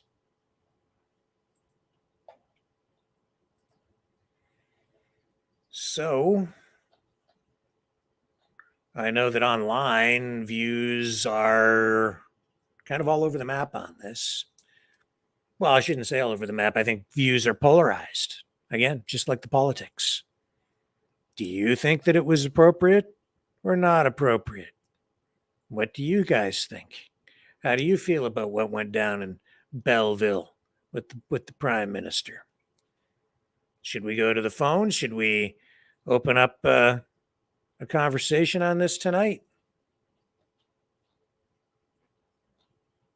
I'll tell you what, we'll do just that. In order to do that, though, I'm going to ask for your support. If you're inclined, help us pay the bills. The phone system takes money. It has to be recharged. And that means, what's that mean? It means I have to pump some money into the system. We pay by the minute. If you guys value having a voice here, if you're able to, please consider stepping up and donating here tonight. Anybody that donates $30 or more, I will send you a t-shirt. If you just attach to it, we have these t-shirts. And $30 or more, and just email me, message me as part of the donation. Just put a notation even in the donation, what size t-shirt you would like. Make sure that I get your address. You can email me as well, just by going to the website, mavericknews.ca. You can use the contact forms, send us an email there, a supplement to the messaging you send as part of the donation. You can donate at freedomreporters.com or at maverickdonations.com. Either way, most people seem to prefer the freedomreporters.com. That's PayPal. Maverickdonations.com is the give, send, go. But either way works. You can also donate through the Rumble Rants. Please consider subscribing, liking, sharing. If you do subscribe on YouTube, hit the notification bell. Then you won't miss any of the videos that we produce. You'll get the notifications. And yeah, please subscribe over on Rumble. We have 2 channels on Rumble. Subscribe to them both if you can find them. The main channel is doing very, very well. I've started a second channel so we can do some other additional things over there. And we simulcast on both of those channels every night now. And we're growing on Rumble. So please consider subscribing over there too. And donate at freedomreporters.com to keep us on the air, pay the bills, keep the lights on, keep the phone system rocking and rolling so that you guys can call in during the program. So that being said, let me get you the number to call. And while you guys digest this, I will get everything set up so that you can call in and join the conversation and tell me, was what happened in Belleville appropriate? Was what happened back in January in Hamilton, was that appropriate? Are you okay with it? Do you like it? Do you not like it? You tell me. What are your views? Here we go.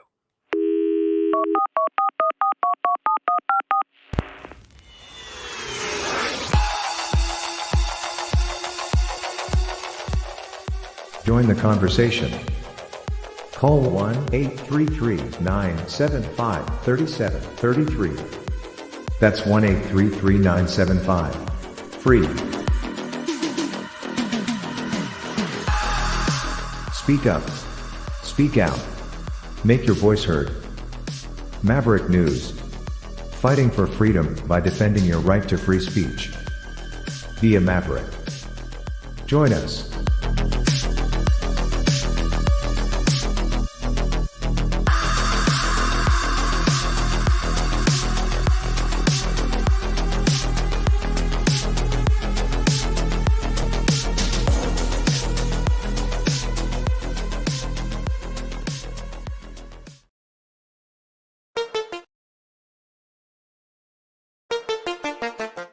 The New World Order. Government overreach. The Great Reset. Mainstream media lies. Now more than ever, independent voices are needed. Donate now, at freedomreporters.com. That's freedomreporters.com. Maverick News. The antivirus program for your mind.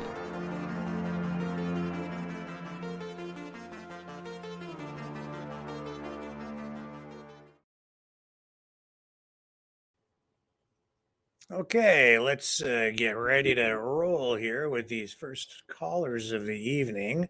I'll get the number up on the screen. And again, the donation URL is freedomreporters.com. That'll take you straight to the donation page.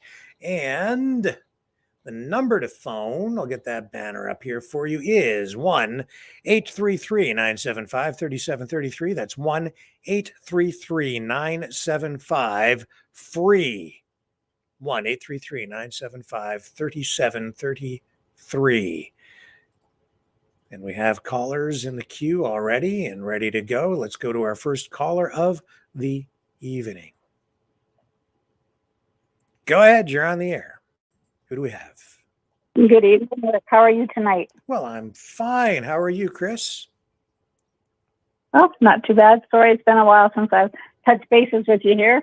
Yeah. Been a lot going on. I've had to deal with a death that occurred and some other things. Yeah. Well, it was a past boyfriend that I had like a while ago, but I know he'd been sick for a while, and then he kind of passed away. So I guess he had a liver transplant, and it didn't go so well. The second time, there was a lot of clotting and everything that went on afterwards. And anyways, he had just turned 60, so kind of sad. And then I had my grandson for a week here as well, so a lot was going on. But I have been following you as much as I can. As far as that thing in Belleville, I agree with the people protesting. I agree that the language is really, really offensive, especially when I see little children in the audience, in the crowd with their parents there as well. Yeah. I mean, that's getting pretty heated, right? Like, I mean, it's one thing to protest and maybe just chant or whatever, but yeah, you have to kind of wonder, because this is happening everywhere he goes, and it gets more and more vocal everywhere he goes. So you do have to wonder if it's a certain people that follow him around, or people really that angry with him. Yeah, I think you hit the nail on the head. I mean, I think he is falling out of favor, but if you look at the polls, he's still polling where he generally has always polled. So I think you're right. I think, and I see direct evidence of it, that this is a choreographed campaign. You have people following him from stop to stop to stop. And it's a campaign, and it's designed, it's political theater. Largely. Yeah, of course. Of course, yeah, but it is. I mean, you're seeing these Trudeau flags and everything. They're all coming back again. Yeah. As far as the polls go, I have to honestly say I don't believe the polls, because they're going to be on Trudeau's side, because if it's anything like mainstream media, right? Yeah. I don't trust the polls, because it's funny. Everybody I talk to, everybody wants Trudeau gone. Yeah. Nobody likes Trudeau. Right. So you can't tell me that he's still way up there, right? But true. These polls get altered to make him look right. Yeah, so but you never trust. Don't. But I would say don't dismiss the passion that people on the other side have as well. I mean, they're just as entrenched politically. That's like, everything is very polarized, right? So, right. As much as you're seeing people not happy with Trudeau, we always have to remember that we're sort of in our own circle of friends and our own little bubbles. So we get reinforcement. Right. And because I don't hang out with many people that are like pro Trudeau. In fact, I don't think I have anybody around me at all. Right. But you see the crowds out. No. So yeah, it's hard to gauge, but I do agree with you.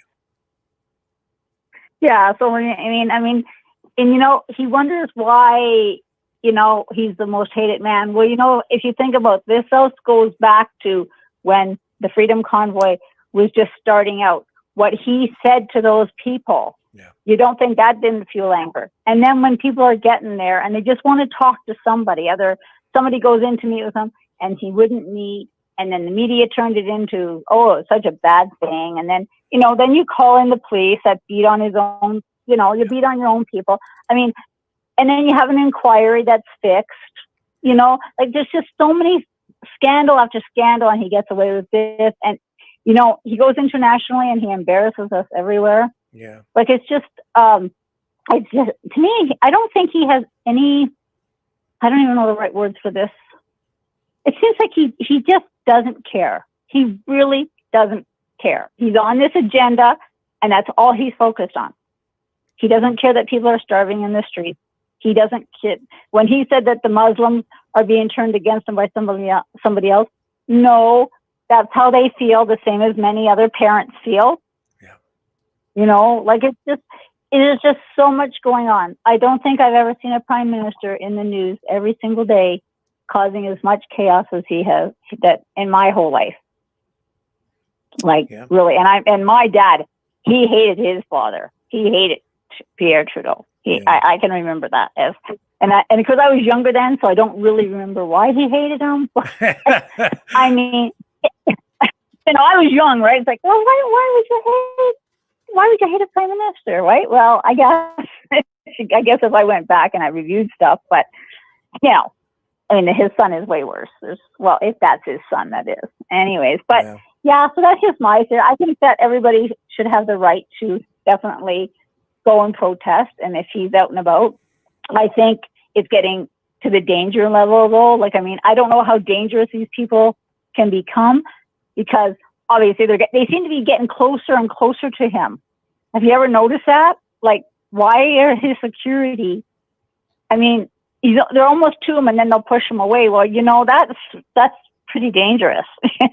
I mean, as far as I can see, right? Like, it's just, and it's going to keep happening and keep happening. And I do have one question to ask you. Who was the prime minister that was put out of office in Canada here? The prime minister was put out of office. Yes. Remember they voted him out, or was that Joe Clark? Well, Joe Clark had a minority government, and he was defeated on a budget that was disputed over a tax increase on gasoline. But because he had a minority government, the Liberals used the budget issue, turned that into a vote of confidence, which he lost. The budget was defeated, therefore he left off. So I'm not sure what you're referring to. I think that's what I was referring to. It's been a while, but I was just thinking, why can't they do that with Trudeau? But then, like you said, he's in that coalition. See, that's another thing that upset people. He went and did that. I mean, the NDP joined sides with him, and Singh is no better. And Singh is always shooting his mouth off. Oh, well, he's always threatening to get out of it if Trudeau doesn't do this and do that. Well, that's all smoke and mirrors, because that's never going to happen. Yeah, I can't see that. I just wondered why with everything going on, why he can't be put out of office, and why the Governor General doesn't do more. It's about support. If he has support in the House, then he stays in power. And right now it's the NDP that's keeping him there. Okay. That would make sense. They could have, like, certain pieces of legislation could be turned into issues of confidence, right? In fact, I think it was it Bill C-11, I think, became an issue of confidence. The Emergencies Act extension vote was going to be a vote of confidence. And then he backed off on it and rescinded the Emergencies Act because he didn't want to have to face it. That could have triggered an election right there. So those are the kinds of occasions, those are the things that can actually result in him being forced to call an election, essentially being removed from office through a vote of confidence. And if he loses it, then he has to go to the Governor General and say, hey, we need permission to have an election. I need to dissolve Parliament. So that's the way it works. Great. Okay, yeah, like I said, I never actually followed politics until almost the last 2 years here, so I'm still kind of catching up on a lot of things. I still don't understand a lot, but the more I listen to you, the more I understand all the time. So I thank you for that. And I did listen to his brother, Trudeau's brother, the other night, and I definitely like him. I think he should be the Prime Minister myself. Yeah, he's a very honest guy, and he's honest, and he speaks what he's telling. He basically was telling the truth. I mean, he's not lying, right? Yeah. No, So, I really good for him. I like Kyle Kemper. I like him a lot. I think he's a very kind-hearted guy. I sense, and I'm like you. I think he speaks a lot of truth. Yes, he does. He does. And as far as Biden goes, well, I'm sure you saw that episode where he kind of, I don't know if he fell asleep or he just didn't know what he was doing. He's in that chair. The most recent mumbling. Oh my goodness, that was terrible. It's getting worse every time he's out and about. I honestly don't think he'll make the next election. Yeah. I don't think he's mentally going to be capable much longer. It's just getting worse and worse. It's almost, it's really kind of sad in a way, it really is. I mean, I don't like the guy, but you don't like to see anybody going downhill like that either, right? Yes. Yeah.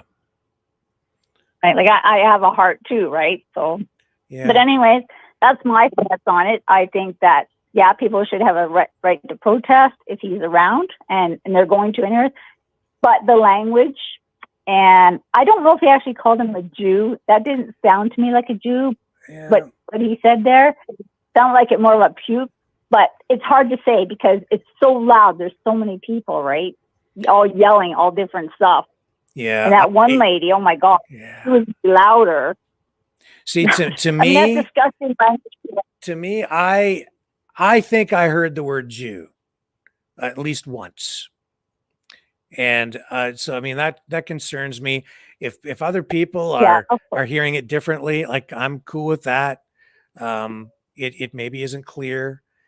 Regardless, if that word was used in that way, I have real trouble with that. Yeah. Oh, me too. So, but there was so much noise, and like you said, that one woman, I mean, her language was just, and there was like little kids standing behind her, and I don't know if they were her kids, but I mean, she was the loudest of them all, and it was like, I swear to God, I've heard her before at other protests with Trudeau. Yes. Just that piercing loudness. So, like you said, they do probably follow him around, but I mean, it's going to keep happening. It's going to keep happening. Go ahead, protest. But the language, I mean, you don't need to be calling the guy all these names. You know what I mean? Like I don't like Trudeau. But I certainly wouldn't stand there and shout obscenities to him. You know what I'm saying? Yeah. Like, it's, I was sort of tolerant of it for a while, but this repeated thing, it's happened too many times for me. And it's like, we don't need to do that. The truth is enough. No. The truth should be enough to get us where we need to go. Right. I believe that. And eventually the truth will come out, and eventually this will be over. I just don't know when this will be over. Yeah. I mean, I'm hoping before the next 2 years, before the next election, that something, we'll wake up one morning, there'll be news that he's stepping down. Then I think that it should be celebrated as, a happy day for Canada. We should all get the day off. Just a thought. But anyways, Rick, I know you have probably tons of followers here tonight on this. So anyways, that's my thoughts on how I feel about it. They can protest, but they don't have to be yelling and screaming the way they do. Yeah. Well, thank you. I appreciate the call, Chris. Take care. Okay. Bye. Okay. Let's move on. Here's Steve. Hello. How are you tonight? I'm all right, thanks. Hope you're doing well. I am. Go ahead. I guess to answer your question there, I understand the passion that these people have when they're protesting against him. I think our responses in those situations need to be kind of measured. If he's not saying anything, those words make us look bad. Mm-hmm. I'd like to see her there, and I understand the sentiment, but we have an image. We're already slandered and portrayed as bad people in the media. So try to represent ourselves well and oppose him in a way that is acceptable for everyone. Yeah, I agree. I agree with you, Steve. But I mean, I totally understand, how those people feel, and I understand why they're saying what they're saying for the most part. Yep. So, and I'm happy somebody's out there representing and showing that you have opposition and we're not going away. In time, I hope we get, justice and get a better government. We deserve it. Canadians deserve a better government at all stages and levels. If you don't mind, I had another comment or two here I wouldn't mind bringing up. Yeah, go ahead. You had mentioned the public-private earlier, and I don't fully understand what that means or why they're doing it, but one of my thoughts about this right from the first time I heard it is it's kind of like why they use private armies, like Prigozhin's army, or who is it down in the States? BlackRock, I think, owns one or something. I can't remember. Anyway, I think that's, so the government can do its controlling, but because there's a business at the other end, they won't be subject to FOIA in the same way or public disclosures in the same way. They can hide some of the nastiness and the dirty business behind it, right? But so the government will be able to do things it wouldn't otherwise be able to do. Yeah. I think that's why this huge shift is happening to this. And along that, in the same kind of vein, I started to kind of mention this the other night, but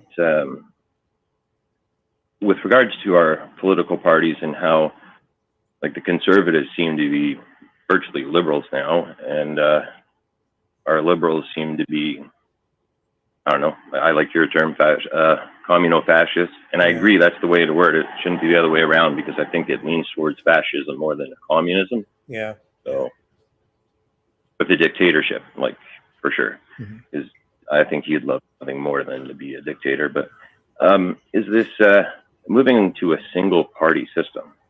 And I like watching some European news, as I've mentioned before, like the UK, and I've heard it now mentioned in the United States. I've heard it mentioned here in Canada, and this is in mainstream, all of this. So in the United States and Canada, the UK, Ireland, I think it was Spain, I heard the other day, there's a number of governments that are saying, the opposition and the party in power is becoming so close, maybe we could go to a one-party system. And that really concerns me, and I think the reasons are probably obvious. But I just wonder if this is like, the next PSYOP kind of thing. They'll just start feeding that into the media and having this question, and then, I wouldn't be surprised if we see a government shift to a one-party system from a two or a multi-party system. So if we get that, though, I mean, there is no democracy at all at that point. There's one party means just right. So how? Yeah, I mean, we might as well be in a dictatorship or a communist country at that point, as far as I understand. Yeah. Yeah. Like I just heard it on GBN News. That was a question brought up, and I was kind of surprised to hear it there. And I heard it on another British show, and I heard an American show talk about it as well for their country. So I heard two different news channels in the UK talk about it. I heard one in the United States. I'm sure I've heard it here. I just can't put my finger on where I heard it here. And I heard it mentioned, actually, I guess in Ireland, it wasn't mainstream. It was an alternative broadcast, but nonetheless, I heard it on the British one as well. And I think it was a British show commenting on, it was Spain or some other country. So that's 5. And I think there's been a couple others along the way before I started to clue into this. And I thought, why is this coming up? So I'm just wondering, is this something we're going to see down the road where they're pushing this and then some country actually goes for it? Just something to keep an eye on. I'll take note. Hadn't really been hearing too much about that. I can't even see how that would work in any kind of democracy. So I hope that doesn't happen. I don't see it. we're certainly moving away from the democracies, and that's my fear, and I think that's why this is being brought up. Yeah. And it's, you know, just some of the places I'm hearing it seems kind of odd, but at the same time, maybe that's, you know, their warning. Like GBN News doesn't seem like the place to hear that, but they brought it up. And I almost wondered, is this kind of a warning? Like you're hearing this elsewhere and you're asking the question because you want people to be aware. I find that they're very balanced. Yeah. And actually, one just really quick last thing. Did WEF Ramaswamy? Did you know he's suing them because his picture was used on their website, and he did not give approval? No, I didn't know that. Yeah, I think that's fantastic. I mean, Tulsi Gabbard, she also had that complaint. You know, people have said she's been there. She said she didn't give permission, and I'm going to balance that one because we know she's kind of conservative. Is it McCain, the guy with the eye patch? He's oh no, that's he's a Democrat. No, he's a Republican. Yeah, I can't think of his. Oh, is he? Yeah, he's kind of a rhino. rhino. Sorry, he's a rhino. He's a rhino. Yeah, he's a rhino for sure. Anyway, apparently he's had the same complaint. So I guess there is some legitimacy to these people that, you know, I'll be curious to see where this lawsuit goes, but I was happy to hear that somebody's actually taking action on it. Well, I've noticed. But he has a lot at have stake. you noticed the way that Pierre Poilievre in Canada, leader of the Conservative Party, is now targeting Maxime Bernier, saying Maxime Bernier is with the World Economic Forum. He went to Davos. I never went to Davos. I'm not WEF. He's WEF. Have you noticed that? Over and over and over. And, you know, it really bothers me that both Poilievre and Trudeau define themselves by the other people. You know, Trudeau always answers the question by saying, well, Poilievre is doing this, and Poilievre will either pick on Maxime or on Justin, and it should be embarrassing. Why can't you talk about yourself? But you're right, he does it over and over and over. Yeah. But you know, Rick, I have tried all kinds of things and realized I didn't like it, and I wouldn't have known I didn't like it if I hadn't tried it. So I don't fault Maxime at all for having been there. Mm-hmm. I would fault him if he kept returning or showed an interest. But to me, it was 15 years ago, and he doesn't seem to have an interest. I trust the man, and I believe that he is not interested in the WEF. And actually, I think he opposes it at this point because he knows the sentiment of the population. Yeah, well, if that's how I feel about it. If he were to embrace anything WEF, I think his entire base of support would lynch him. So I just couldn't see it. But, yeah. He has my vote. I mean, I'm certainly not voting for the other two. So if I'm voting, it'll definitely be for him. But I truly believe, you know, I wouldn't fault anybody. I mean, I believe Tulsi Gabbard actually went, and she found it distasteful as well. She has a story about that. And, you know, how would I know what something like, there's all kinds of clubs you might go to visit once and realize, oh, this isn't for me. You know, perhaps it's you go to a Baptist church and you want to try a Catholic church and you didn't realize it wasn't for you, and so you went there. Like I don't know. I don't have another example, but that's how you try something and then you learn if you like it or not. So that's right. I don't fault him for having been there 1 year. Yeah, I did it first. It bothers me to see people instantly dismiss someone just because they may have gone, or maybe like. And he doesn't hide it. No. Like he doesn't lie about it, or he never did, at least that I've ever heard. He didn't hide it. And as far as Poilievre goes, if his picture was there and was taken down, he would have been better off to own it. I mean, now at this point, he can never say, oh, he knew anything about it. But I hear a lot of people saying it. I've seen that image where, you know, his picture looked like it was on their site. Maybe that was fake. Maybe it wasn't. Maybe it was there and taken down, as some have been. I've seen that sent to me, and that was not actually on the WEF website. That was on a website about the WEF website. That's where that was. Now, there's another guy's that got another video out there that claims to use the Wayback Machine, and you can go and apparently find it. But I've tried that. I personally couldn't do it. I couldn't duplicate that. So I still don't know. But and if I'm not mistaken, wasn't it kind of for our government that Maxime had to go? Like, he didn't say, oh, I really want to go. Can I go? Wasn't it part of his job? Yeah, he was part of the Harper government. And so, they participate in these international forums, and he went because he was Exactly, part yeah. of the cabinet. So they all went. He Right. went. Mhm. So, I mean, yeah, I don't know how he would have been able to get out of it. It would be like turning down an invitation to the UN probably, or something. Yeah, it's like when your boss similar, but says, different. you're going to go to this conference on, if you work in pick an industry and they've got some sort of a trade show on, and you're going to this thing on Thursday. No, I'm not going. I'm opposed to it ideologically, and so screw you. Yeah, that doesn't work. I can tell you that from experience. Yeah. So it's the way it is. I've had my hand slapped for turning down conferences, and I know somebody who wouldn't go to a conference saying that they wouldn't go to something that was that woke, and they lost their job in the end. Yeah. So. Well, listen, sir, I'm going to sign off here. I've got Lori waiting in the wings. She's popped on. She seems to want to come on the show. She probably wants to talk about communofascism. That ought to be interesting. Yeah. Enjoy your conversation with Lori. All right. Thank you, Steve. We'll talk. I'll talk to you later. Good night. Okay. Okay. So I got to drop out of these calls for the moment. Well, let me bring up one. I can't. Okay. Here's Leo. Hello, Leo. How are you? You got the marvelous South man without a plan to master all disasters, Rick. Coming to you live from my garden as I pick. I'm listening. The nice thing about the Maverick community, you may like Kyle Kemper, but I don't. Oh, hang on just a sec. And I'll tell you why. Hang on just a second, Leo. I've lost your screen. This is why it gets difficult when we're trying to do the phone sing with multiple people on the show. Here we go. Okay. I've got you back. Go ahead. You can talk now. You got me back. Okay.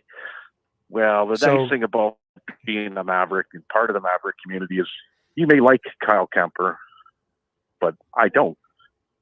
Okay. And the reason behind it, okay, when he sits here on the air and talks about how he's been to all these places in the United States of America and everything else, okay, he's silver spoon fed for Margaret Trudeau, and her money came from where? Pierre Elliott Trudeau, which came from us, the taxpayers, at the end of the day. Okay. And he sits there and says, oh yeah, I've been all over the place, and now he's riding the big fancy bus, okay, and sitting down with RFK, okay, and promoting whatever he's trying to promote, but you're Canadian, so you have no business in the U.S. election. Period. Okay, now RFK may become the president of the United States. Hopefully he does, or Trump, either one of them. I'd be happy with either one of them. But to sit there and promote it all, okay, like he's a hardworking Canadian citizen, he's spoon-fed. And that's what I don't like about him. Okay. Right. And you can sit there and say, oh, I'm Justin Trudeau's brother. Yeah, whatever. As for Justin Trudeau, okay, look where we are in Canada today. Since 2015 or 16, when he was elected, the highest inflation rates, okay, in forever. People can't afford to go and buy groceries. Okay, I was at the grocery store today because tonight or tomorrow morning, I'm headed to the East Coast. Okay.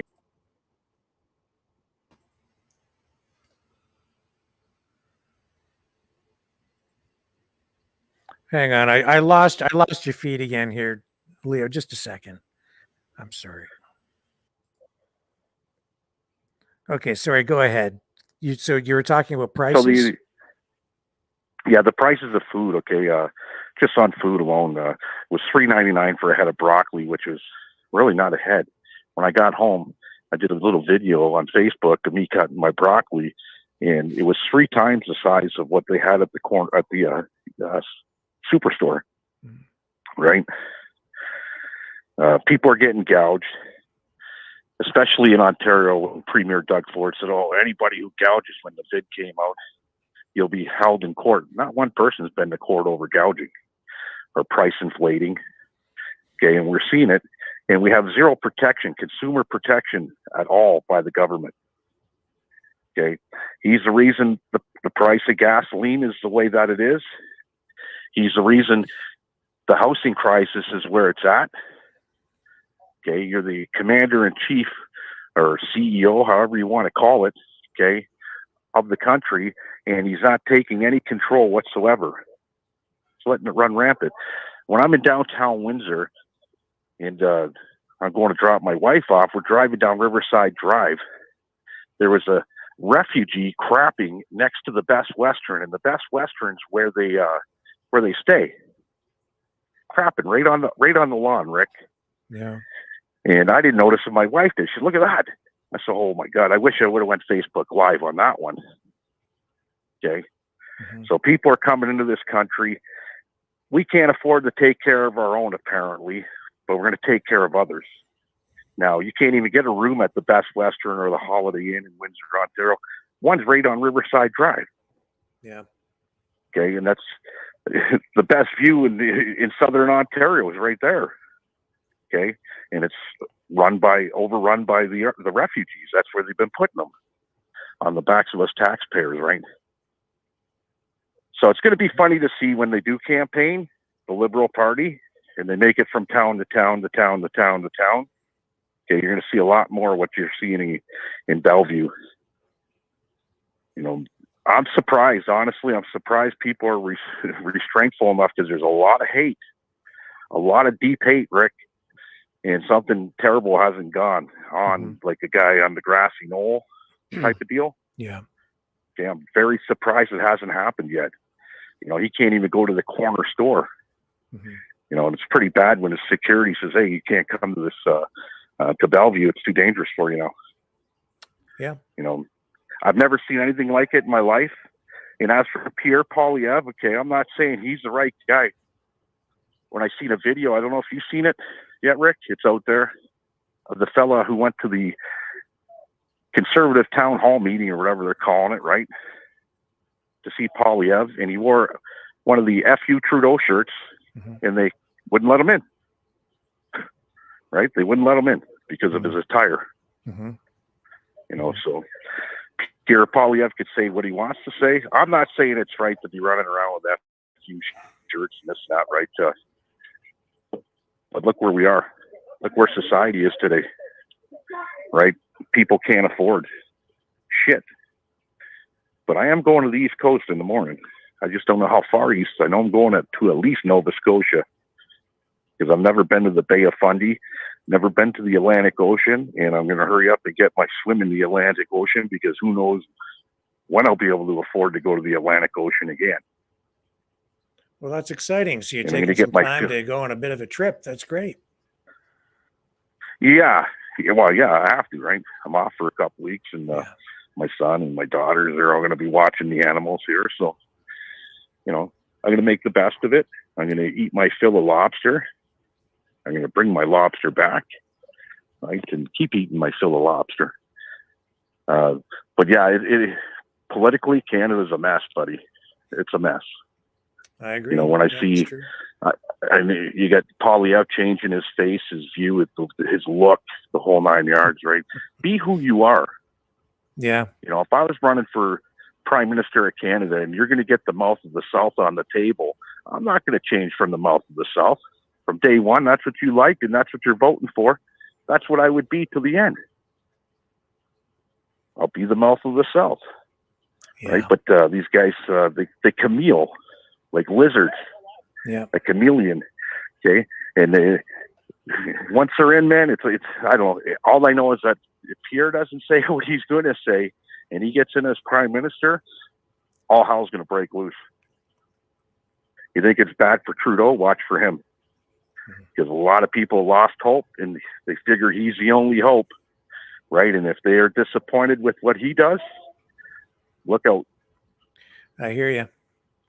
Listen, sir, we're going to move on. I'm going to bring Lori in. She's still waiting in the back there. And I'm going to have to drop out of these calls. But I appreciate it as always. All righty, Rick. Thank you. Enjoy your trip, and hopefully we'll hear from you at some point during your travels. For sure. All right. Adios. Take care. And that's that. And there we go. Okay. So let's pull out of that. And let me just give me a second here, folks. I'm just going to run a little promo and then we're going to come back. And Lori will join us on the other side.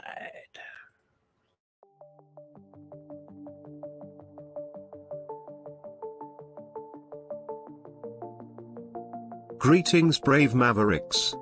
Our quest for truth continues. We go beyond fake news. Together we expose propaganda. Together we pull others out of rabbit holes. We are maverick thinkers. We are all unique individuals, defenders of individual rights and freedoms, credible, trusted, grounded in reality. Maverick News, Maverick News. Defending free speech, free speech. Donate at freedomreporters.com. Do it now. Tomorrow may be too late. Maverick News. The world is watching.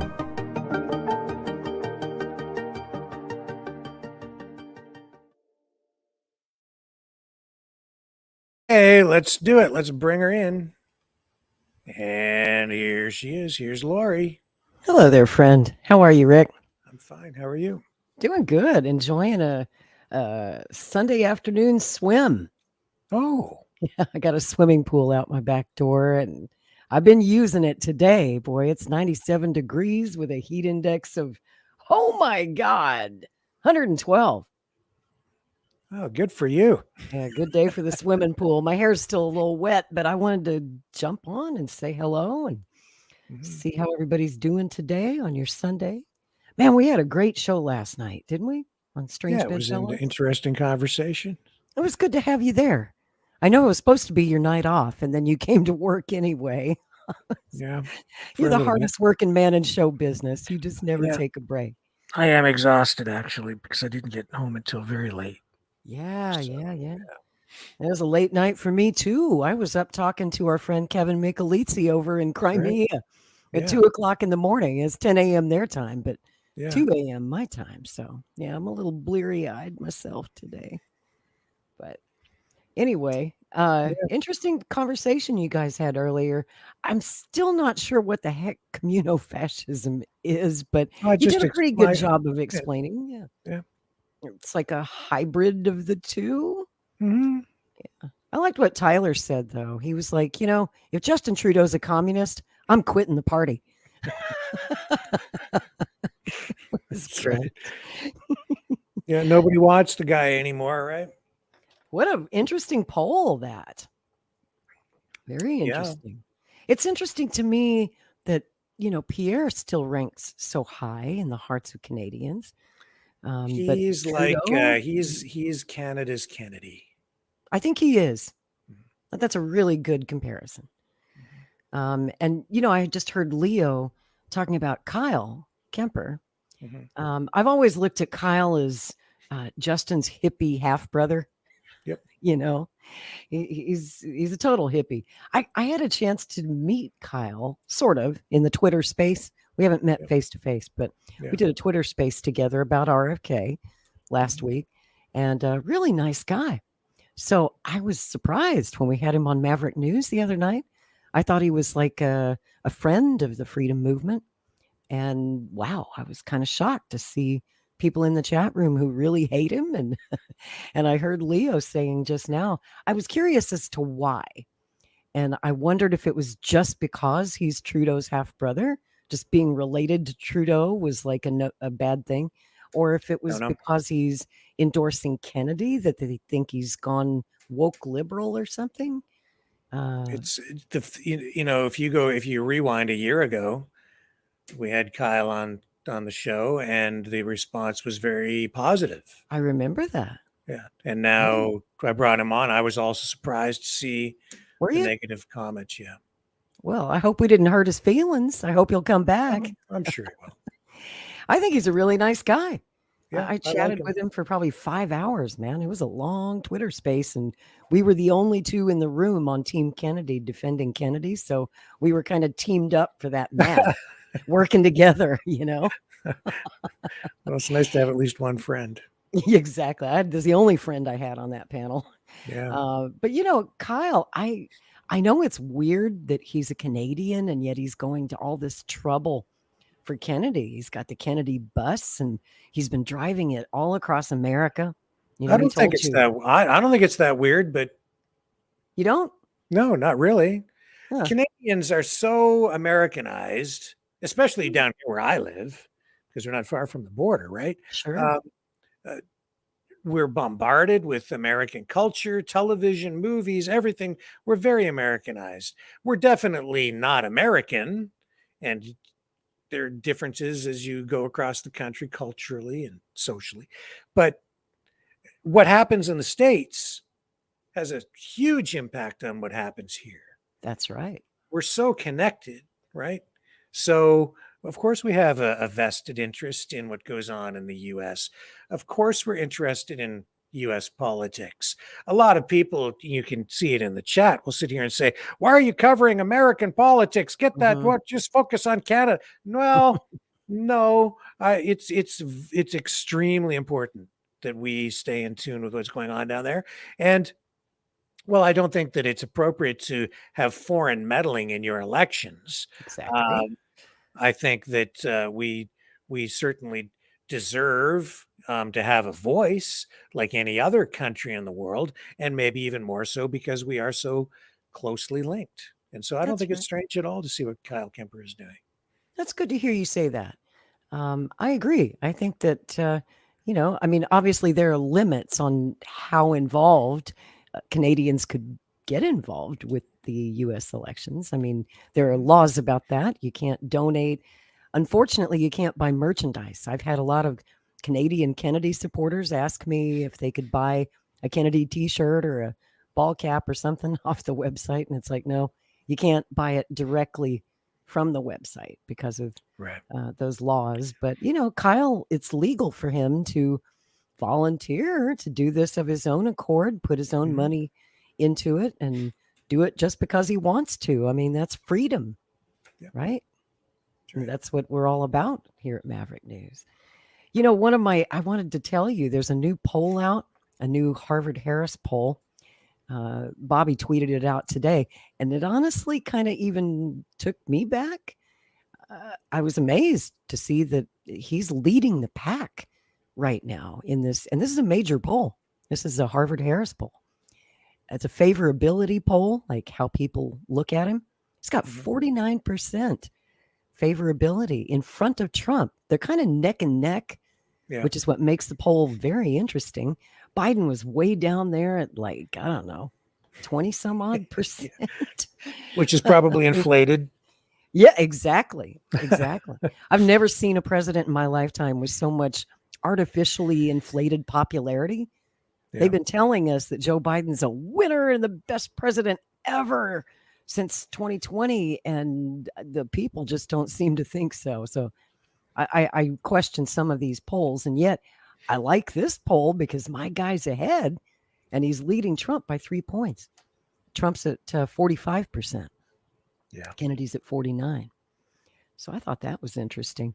But I wanted to hop on here today because I wanted to address one of my pet peeves in this campaign. Besides the censorship, besides the slanders and the defamations that they keep throwing at Kennedy, you know what pisses me off more than anything, Rick? I don't. When people call him JFK Jr. And a lot of people do that. Oh, yeah.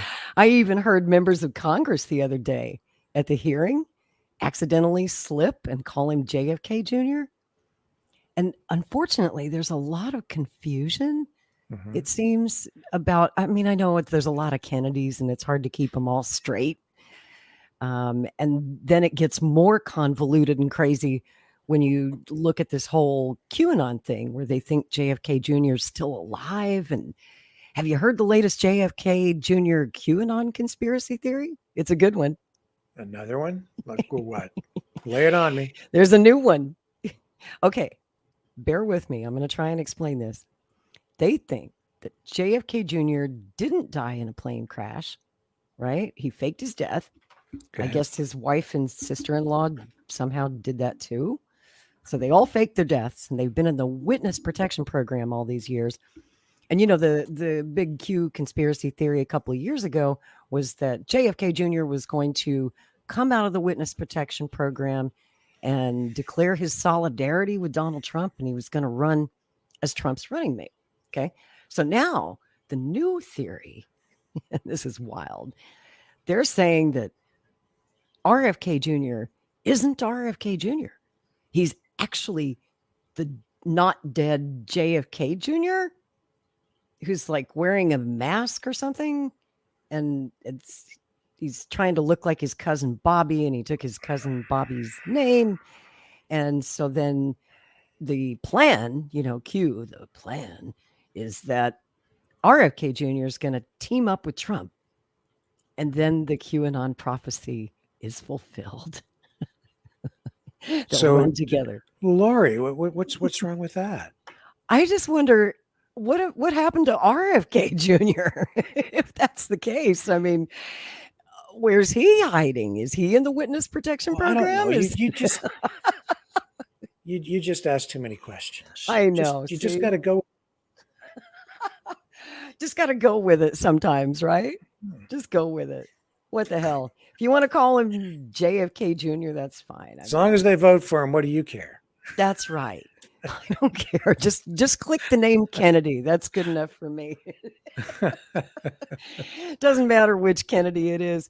I don't know if you saw the video, but boy, has it gone viral. Bobby's siblings have been turning against him, and they've been putting out statements this past week because of the kerfuffle over his comments about COVID perhaps being ethnically targeted to spare some and be harder on others.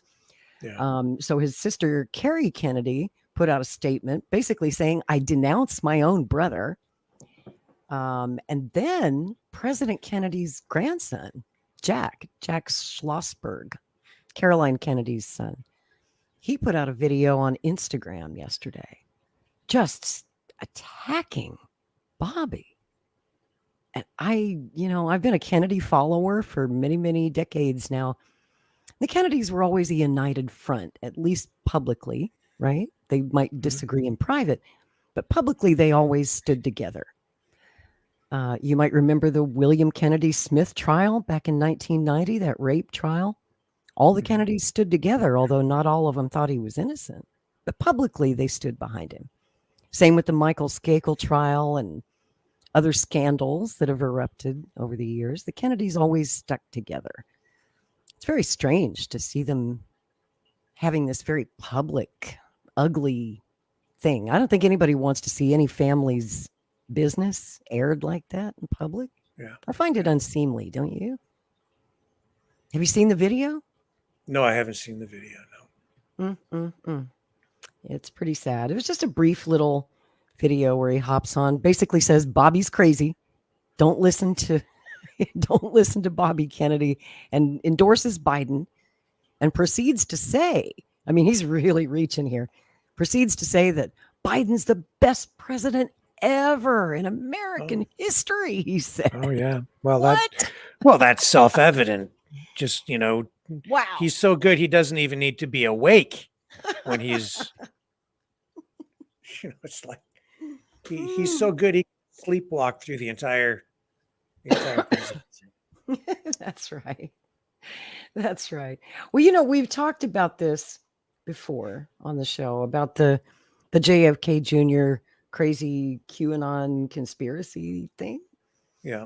And I guess the reason I wanted to come on and talk to you about it today is today marks the 24th anniversary of John F. Kennedy Jr.'s funeral. And I know that there are some people in our audience who don't believe he's really dead, but we can just talk over this video. I'm going to play you footage of his memorial mass. Are we going to get a And copyright strike on this because it's AP? I'll never forget this. Are we going to get a copyright strike on this because it's will we? Associated Press? Do they copyright strike you? We got one yesterday. I don't know. Are we? Maybe if Oh, it's we AP, did. you might. Yeah. Let me just pull that down. Well, that sucks. A little worried about it. Okay. But anyway, that's the hearse, and the body is inside the hearse. Now, I know there are people who think that's not really him and that's not really his body. I don't know, but I wasn't there.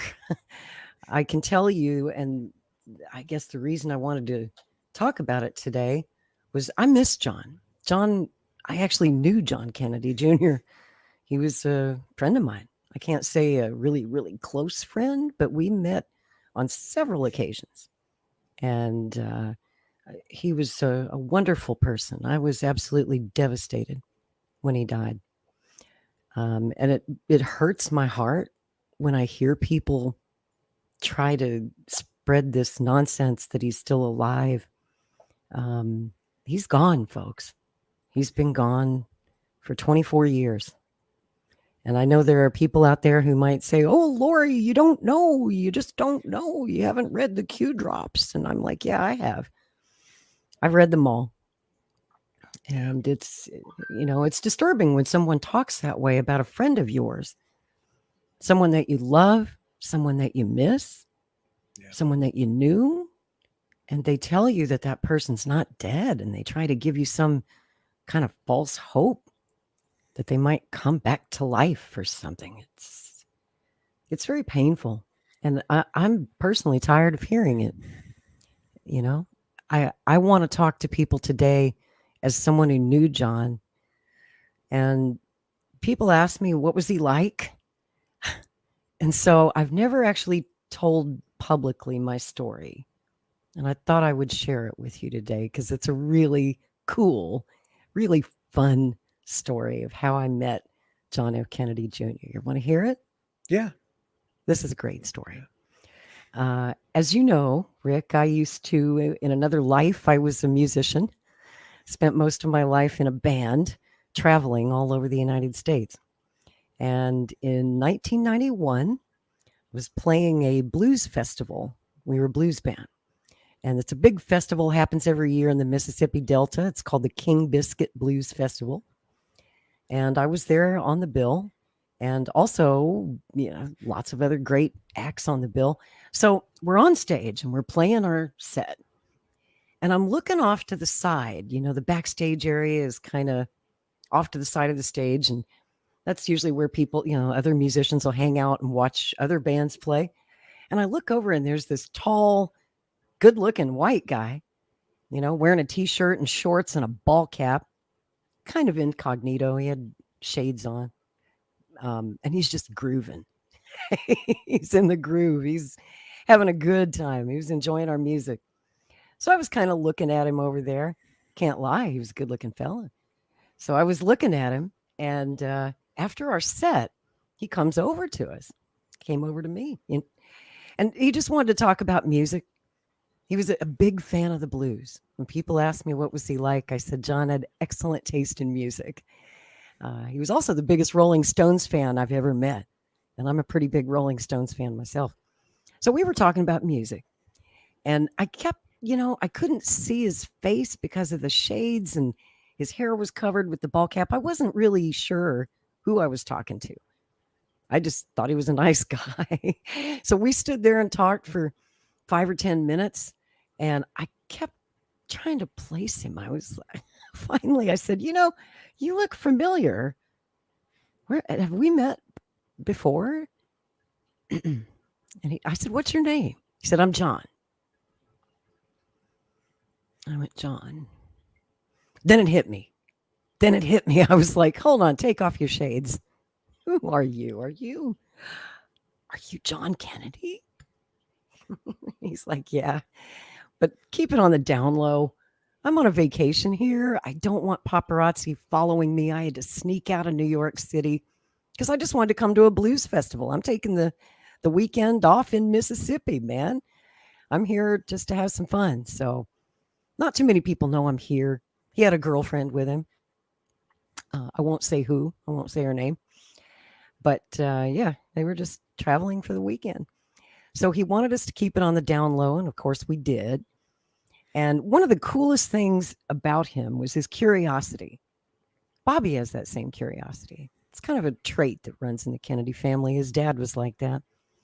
So he wanted to know about the Delta Blues. He's a big fan. He said, is there like a tour I can take while I'm here for the weekend? I want to absorb the feeling of the Mississippi Delta that inspired all this music, the music of Muddy Waters, the music of Robert Johnson and Albert King and B.B. King, and everybody was from the Mississippi Delta, all the blues greats. And I said, well, I know my way around because I was a frequent traveler through the Delta. I'm a historian. I know where all the historic sites are. That's what he wanted to do. He wanted to do some sightseeing. So I said, yeah, I'll show you around if you got time tomorrow, if you want to go. He said, yeah, I'd love to. And I said, where are you staying? He says, well, I don't have a hotel room yet. This was kind of a spur of the moment trip. I didn't book a hotel. And there aren't many hotels down there. It's a very rural part of the Delta. So I said, well, I know a place. He goes, I said, why don't you stay at the Peabody in Memphis? All the nice hotels, the 4- and 5-star hotels are in Memphis. There aren't any 5-star hotels in the Mississippi Delta. He said, no, I don't want to stay in one of those. He said, I want to stay in a place that's down home and funky. Yeah, I want to feel the Delta. And I said, well, I know just the place. I said, you need to stay at the Riverside Motel in Clarksdale, Mississippi, which is just across the river from Helena. And I've stayed there several times. It is down home. It is funky. No TVs, no telephones, no internet, none of that. This is 1991. There wasn't even internet then. And just so you know, I'm not making this story up. I'm going to show you a picture. This is John at the Riverside Hotel in Clarksdale. Can y'all see that? Yeah, let me bring it up. That is John F. Kennedy Jr. on the right. And the proprietress of that motel. I've been going there for years. Of course, she is now passed away. She was Mrs. Hill. She was the owner. And she was a sweet, sweet lady. I knew the folks who ran the place. But there's a wonderful story about his stay there. And, Mrs. Hill said to John, she said, your father made a big difference around here for a lot of people. And John was visibly moved when she took him over to the wall and showed him a picture that they had hanging up of his father, President John F. Kennedy. They also had a picture of Senator Robert Kennedy because, he made a pretty well-publicized trip to the Mississippi Delta shortly before he died. He went down there it was on his poverty tour, because the poverty in the Delta is just terrible, even to this day. Yeah. And so, John, he wanted to feel it, man. He wanted to experience it. I thought that was so cool. And so he stayed in one room. We were a couple doors down the hall. And in fact, I will show you. I'll show you the hotel. There's a video, and I have a tour given by the guy who ran it. Mrs. Hill's husband was a guy named Rat. We called him Rat. Great, great, great guy. And, he will give you a little tour of the place. Uh-oh. My video just crashed. Hang on a second. I'll have to cue this up. But the next day, he wanted to go on a tour of the Delta. So we took him on a tour. Took him all over the place. Took him to Clarksdale. Took him to Robinsonville. Took him to Tunica. All of these historic sites where the music was born, where the music was made. And I don't know if any of you guys are blues fans out here in the audience, but if you are, this will be a real treat for you. I'm going to give you a little look inside the Riverside Hotel in Clarksdale, Mississippi, and we will show you the room where John F. Kennedy Jr. stayed, which has been kept just this way all these years. And they even have some of his possessions that he left behind that they keep in the room as if he's, I don't know, maybe going to come back someday and retrieve his shampoo. This is Rat. Now this hall here is the original building when it was a hospital. All the blues singers, this is where they came in and entered into the main building. This wall here wasn't here when it was a hospital. Oh, I should tell you, there's actually an interesting history behind this. This building, when you look, it looks like an old hospital, doesn't it? It does, was yeah. back in the 1930s. This place has a fascinating history. In the 30s, it was a hospital for blacks only. And you guys have probably heard of the legendary blues singer Bessie Smith. She died. She was involved in a terrible car accident outside of Clarksdale, Mississippi. This was like 1937. And because she was black, the nearest hospital was for whites only. And they would not let her into the emergency room. And they said, you got to go to the black folks hospital, right? And this was the black folks hospital. So unfortunately, the time that elapsed trying to get her to the blacks only hospital, she died before they could save her life. So that's the story behind this place. It became a motel in the 40s. And in the 40s, a lot of famous people stayed there. Sonny Boy Williamson lived there, Robert Nighthawk, John Lee Hooker, Ike Turner, Tina Turner's husband. Well, I'll let Rat continue the story. All these doors was original to the hospital. On down here, as you pass this to the hall, this room here was the scrub room and the recovery room. That's where Bessie Smith This room died. here was the emergency room. This was the best. This is the Bessie Smith room here. This is the room that Bessie died in when it was a hospital. This was the emergency room here.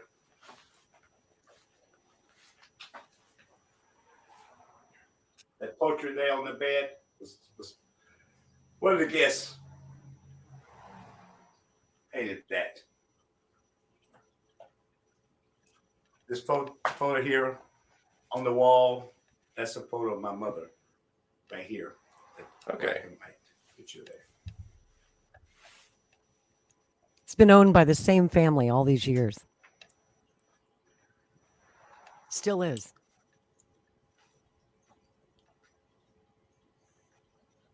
Isn't that Room cool? 2. That's the best. Room 2A is the JFK room. We call this the Kennedy room. John Jr. stayed here in 91. Come on. There it is. This is the original. That's the room. You can hear everything. Some of the things in here that I can show you around here. We call this drawer here is the hobo's drawer. That's his personal stuff in the drawer. This here is Bunny's drawer. She played keyboard. That's her personal stuff in the drawer. This drawer here is Gypsy's drawer from Japan. That's his personal stuff. Will they ever come back? And whenever they come back, the stuff is already in the drawers. They never have to worry about it. It stays here. People leave things. Every drawer in this building that's somebody's personal belongings, and no one never bothered, never taking anything and leaves it right there. They leave stuff here. I got to see every room, like your room, had stuff in the drawer. Okay. Now this was the men's ward when it was the hospital. This from here to the front, the stairs went down and come underneath. Underneath here, the Rocket 88, the demo was written, rehearsed, and practiced in this building. Johnny Hooker, Muddy Waters, Sonny Boy all stayed in here. In these rooms, this was added in 1944. This was when we start the hotel. Every door you see is identical on the bottom floor. It's 2 floors. It's a 2-level building. Okay. Come on down. And here, these are the baths. You wouldn't believe those One pictures bath on the here, walls. There's so much cool stuff on the walls. As we call it, the men's bath. This here is the courthouse, the ladies are in. Now, some of these rooms is taken, like room 5. All right, it's taken. That's muddy water, sunboard. The original furniture is still in that room. Now, this room here is one of the guest rooms here. Come on in. This has twin beds in here. It's all original furniture. Some of the rooms have their furniture in here. Some of the rooms have furniture that's over 100 years old. Wow. Your room was my grandmother's furniture, and it's over 100 years old. Wow, it was really good. Well, all the 6 John Lee Hooker's room, that room is occupied. I've stayed there. I've stayed in the John Lee Hooker suite. Room 7 was a full-size bed. The blind boys from Alabama stayed in this room 7. Sam Cooke stayed in room 7. But during that time, those beds there was my brother's and my bed, twin beds. They've just been reupholstered. I do all the work, the flows and all the upholstery, all the paint is done by me. I miss Rat. He was a sweetheart. Down here, room 8, blind boy from Alabama. This room here was occupied by Nathaniel for 30 years. Fellow lived in here weekly for 30 years. And this is his picture here. And everybody knew him by Nate. I remember When I wasn't here, he ran the place. Room 9, Ike Turner. That's, yeah. And all the guests stayed in here. That's the room I stayed in down the hall from Kennedy that trip. The Ike Turner room. It's my favorite room at the Riverside. It's the best. Love that old bed. You go in room 8, check a picture of that. That furniture is old.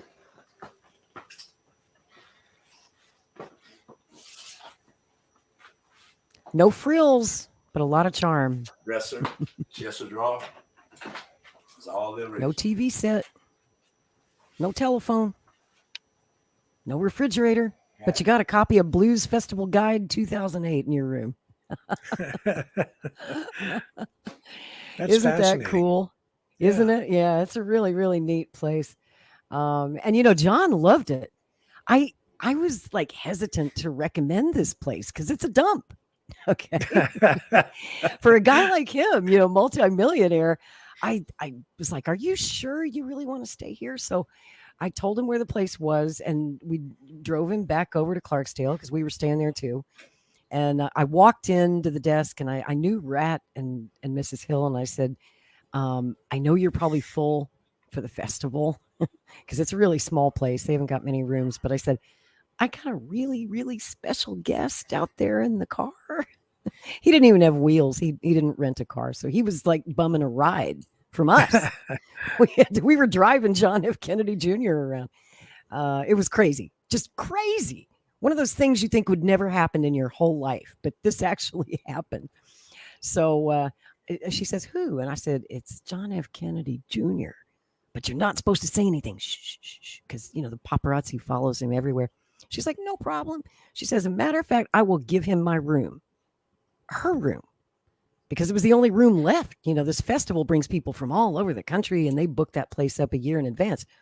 And so she said, give me 15 minutes. Let me go clean my room. And John can stay in my room. So he stayed in her room. And ever since, it's been called the John F. Kennedy Jr. Suite. And, the press was calling the place. The press, the tabloids got a tip that he was in Mississippi, and they kept calling the hotel all weekend long saying, is John F. Kennedy Jr. staying there? We're following up on a rumor. And she's like, who? What? No, I don't know what you're talking about. Click. Hang up on him. It was great. So how much fun would it be for John just to get away from Manhattan, get away from all of the paparazzi for the weekend, go to a place like Helena, Arkansas, or Clarksdale, Mississippi, and just hang out with real people. and we're real people. And he hung out with us all weekend long, and we had a wonderful time. We took him out to eat some good catfish, good old Mississippi catfish. It was an amazing journey. And when it was over, he was like, how can I keep in touch with you guys? Because we didn't have cell phones back then. And so we exchanged phone numbers for our landlines. And he said, back then, bands had mailing lists because we didn't have email, right? So we would have people sign up on a little piece of paper at our gigs, and we'd put them in a real primitive computer database and print out mailing labels and send postcards when we were on tour, right? So our friends in different cities could come see us play. So he got on our mailing list, right? And he said, be sure to put me on your mailing list. That was the last thing he said to me before we parted ways on that trip. He said, I'll come see you. If I'm in town, I travel a lot, wherever you are, I'll come out and see you. And I thought, oh, yeah, sure you will. Sure you will. Well, we played New York City a lot in those years. We were constantly touring through, played at a place called Manny's Car Wash. And also we played a place called the Lone Star Cafe on 52nd Street. So anyway, I would always, send him the postcard if we were coming to town. Didn't know if he'd show up or not. You know what? He showed up. He showed up. I thought he was just bullshitting when he said he liked our music. I thought he was just being nice, but no, he really liked our music. So he would show up at our gigs, and he would come and dance with his girlfriend of the moment. He would always show up with a beautiful woman on his arm. And do you know what a cool feeling it is, Rick, to be up on stage playing your music and you look down on the dance floor and there's John F. Kennedy Jr. dancing to your music, man. How cool was that? And then he would hang out with us on breaks. And I'll tell you a little secret about John. He liked to smoke pot. John was a pothead. So, in between sets, we'd go out back and the band would be standing around, out in the alley, passing the joint. John definitely inhaled. He definitely inhaled. Matter of fact, he was bumming weed off of us all weekend because he couldn't fly. I should probably point out that he was flying his own plane that weekend because he had a plane, and he was pilot. So he flew himself down there and flew back. He didn't fly that. He didn't make that trip on a commercial flight.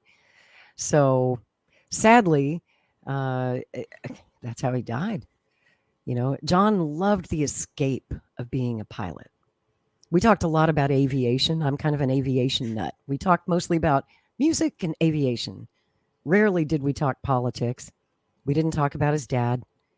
I wanted to ask, I'm a big JFK historian, but I didn't feel like that was the right time or place. We usually met in a party atmosphere. I didn't want to bring him down by talking about his father, so I didn't. But that was his escape. The poor guy lived in a fishbowl his whole life. He was literally born as his father was coming into the White House. He doesn't have any memories of his dad. None. All he knows is what people tell him, what he sees in the movies and reads in the papers. And he was chased and pursued by fans and the media all of his life. And the only place that he could escape all that and be free was in his plane. That's why he loved, besides he just loved to fly. He loved aviation. He loved anything that flew from the time he was a little kid. He was fascinated with Marine One and Air Force One when his father was president. And there are some cute little pictures of baby John sitting in the cockpit of Marine One, like he's fixing to take off with these big old headphones on him. It's so cute. But I'll tell you another fun story about my time with John Kennedy. When our band played Telluride, Colorado in the 90s, this would be the early 90s, he was dating Daryl Hannah, the actress. Remember when they used to be an item? Splash. Yeah. Mm-hmm. They were together for several years. And Daryl Hannah owns a beautiful home outside of Telluride up in the Colorado mountains. And I mean, it's nice. It's like 14,000 feet altitude. It's up there by Coors Mountain. She has a view of Coors Mountain. So we were playing this club in Telluride. And if you've ever been to Telluride, it's a really small town. It looks like an old Wild West kind of place. There aren't any hotels to speak of. So we needed a place to stay. And John called me up when he saw on our calendar. He got the card in the mail saying, hey, I see you're going to be in Telluride on such and such a date. My girlfriend Daryl lives there. You're probably going to need a place to stay. You guys want to stay at Daryl's house? Because Daryl was up there in New York with him. Her house was just sitting there empty. I'm like, really? Can we do that? He goes, let me ask Daryl. Hold on a second. Right? He's like, hey, Daryl, can this band stay at your place? We never actually met her because John always had a different woman with him, but that's another story. And so Daryl very kindly put us up at her house. So we're staying in Daryl Hannah's house, and everywhere in this house, every wall, every bedside corner table was a picture of John. They had pictures of them together as a couple, but it was sweet. You could tell she really loved him. And she was so proud to have John F. Kennedy Jr. as her boyfriend. Boy, there was pictures all over that house. All over that house. So you can imagine my sadness on 24 years ago this week when I woke up in the morning and I heard that John's plane was missing. It couldn't be. It just didn't seem real. And like I said, I can't claim to have been one of his best friends. Or didn't know him intimately, but I did spend enough time with him to get a feel for what kind of person he was. John was a good man. You know, all politics aside, all political hopes and aspirations that we might have had for John aside. I'm just talking about the human being that I had the chance to spend time with. I was blessed through a stroke of luck or fate or whatever it was. And I made a friend when I lost him 24 years ago this month. I have to tell you that it's a wound that never healed for me and for a lot of us. Anybody who knew him, anybody who ever met him, everybody loved him. I never met anybody who had a bad word to say about John Kennedy Jr. That's pretty rare. He was that kind of guy that everybody just loved. And I know it's hard to accept that he's gone. Believe me, I understand. But it doesn't do us any good to think that he's still alive and he's going to come back and save the world. He's not. He's gone. He's been gone a long time. And his funeral was 24 years ago today. It's a date I always remember on my calendar every year. Still miss him. And you know, Rick, all those hopes that our generation had that John might run for president someday, that's not going to happen. But we got Bobby Kennedy Jr. And you know, Bobby was John's closest cousin. Of all the Kennedy cousins and the RFKs and the JFKs, they didn't hang out. Jackie Kennedy didn't like her kids hanging out with the RFK kids because they were kind of wild. But you know, Bobby and John, they had that special connection. Maybe because they were both the namesake sons of the two Kennedy icons. But I think as people, they were on the same wavelength. I've met Bobby too and spent enough time with Bobby to say, yes, there are similarities between these two. And they were very, very close friends. I know that wound hasn't healed for Bobby either. So not only his presidential run, it's not only about picking up the torch that his father left behind or that President Kennedy left behind. But I think in some way he's also doing it for his cousin John. Because everybody wanted John to run. Everybody wanted John to be president someday. It seemed like his birthright, you know? Yeah, that's true. And so I think Bobby's picking up that mantle for him too. And I just kind of wanted to remember him today. So well, I'm grateful for you sharing that story. That's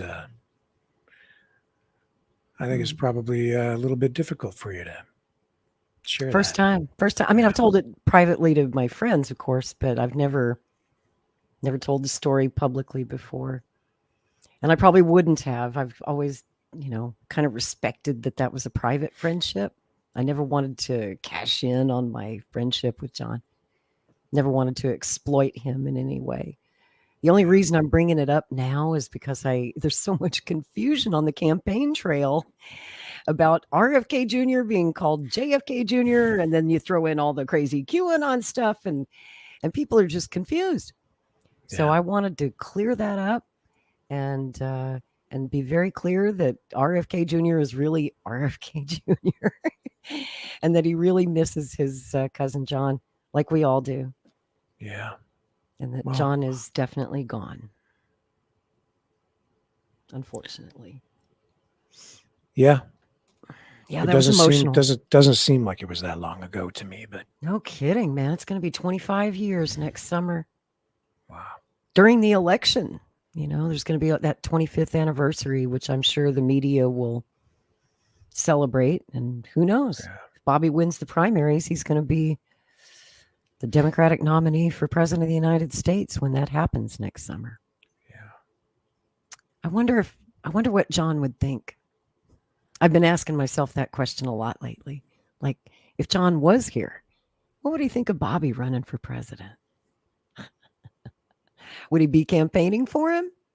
Would he be supporting him because they were so close? Would he be aligned with him on the issues? Or would he be over here with the rest of the Kennedy Democrats denouncing him and saying, oh, that's my cousin, he's crazy? I wonder sometimes too, where he would take us if you were here today. Oh boy. Because I used to think that he would make a great president, but absolutely. Me too. And meeting him only confirmed that for me. I knew he'd be a great president. And yet, I didn't really want him to seek that job on some level. I wanted John to enjoy his life. I felt like he'd earned that. After all the things he'd been through, if he didn't want to run for anything, that would have been fine with me. I never put any pressure on him about it because so many people did. I mean, every interview he did, he was always asked. Every single interview, are you going to run for president? You know how tired he got of answering that question? Yeah. And yet he was always gracious and kind about it and dodged it the best he could. Always non-committal. And, there's another conspiracy theory while we're at it that I'd like to knock down because it's just not true. You often see on the internet people saying, John was the front runner in the New York Senate race when he died. He wasn't. He wasn't running for anything. He'd never run for an office, never declared, never filed. He was not running for anything at the time of his death. Now, that New York Senate seat was open because Daniel Patrick Moynihan was resigning. Hillary Clinton, who was then First Lady, she made it known that she was interested in that Senate seat in 1999. And that summer, privately, John confided to some friends that he was interested in maybe running for that Senate seat. They didn't really know how serious he was, but his friends say he sounded pretty serious, like he was finally considering some sort of political run. He had his eye on that seat until Hillary Clinton announced that she was going to run for it. And people say on the internet that he was running against Hillary for the Senate seat. That's just not true. In fact, he and Hillary and Bill were very good friends. And he was not about to challenge Hillary for that Senate seat. They made an agreement. As politics, you know how politics goes. If your friend is running for a certain office, you're not going to challenge them. So he wasn't going to challenge Hillary, and he wasn't running for anything, just to be clear. And whether he would have run for president or not, who knows? I think he was very happy just doing George Magazine. That's really what he wanted to do with his life, at least for, several years more. I could see him maybe in his 50s or 60s getting into politics, but I don't think he was in a hurry. People were always trying to hurry him towards that goal from the time he was a teenager. Yeah. Like they were grooming him for the presidency. It seemed unfair. Just let the poor kid grow up. Let him have a life. And please let him rest in peace now that he's gone. Well, Lori, that gets us to 9:13. And I really appreciate you coming on and sharing that story with us tonight. Thanks for letting me. Yeah. Thanks. And with that, folks, we are going to wrap up. I have to get up very early in the morning. I've got a trip to make, but I'll be back tomorrow night at 6 p.m. Eastern Standard Time. And once again, Lori, thank you. Thank you so much. Thanks, Rick. Okay, folks, we'll see you tomorrow night on the flip side.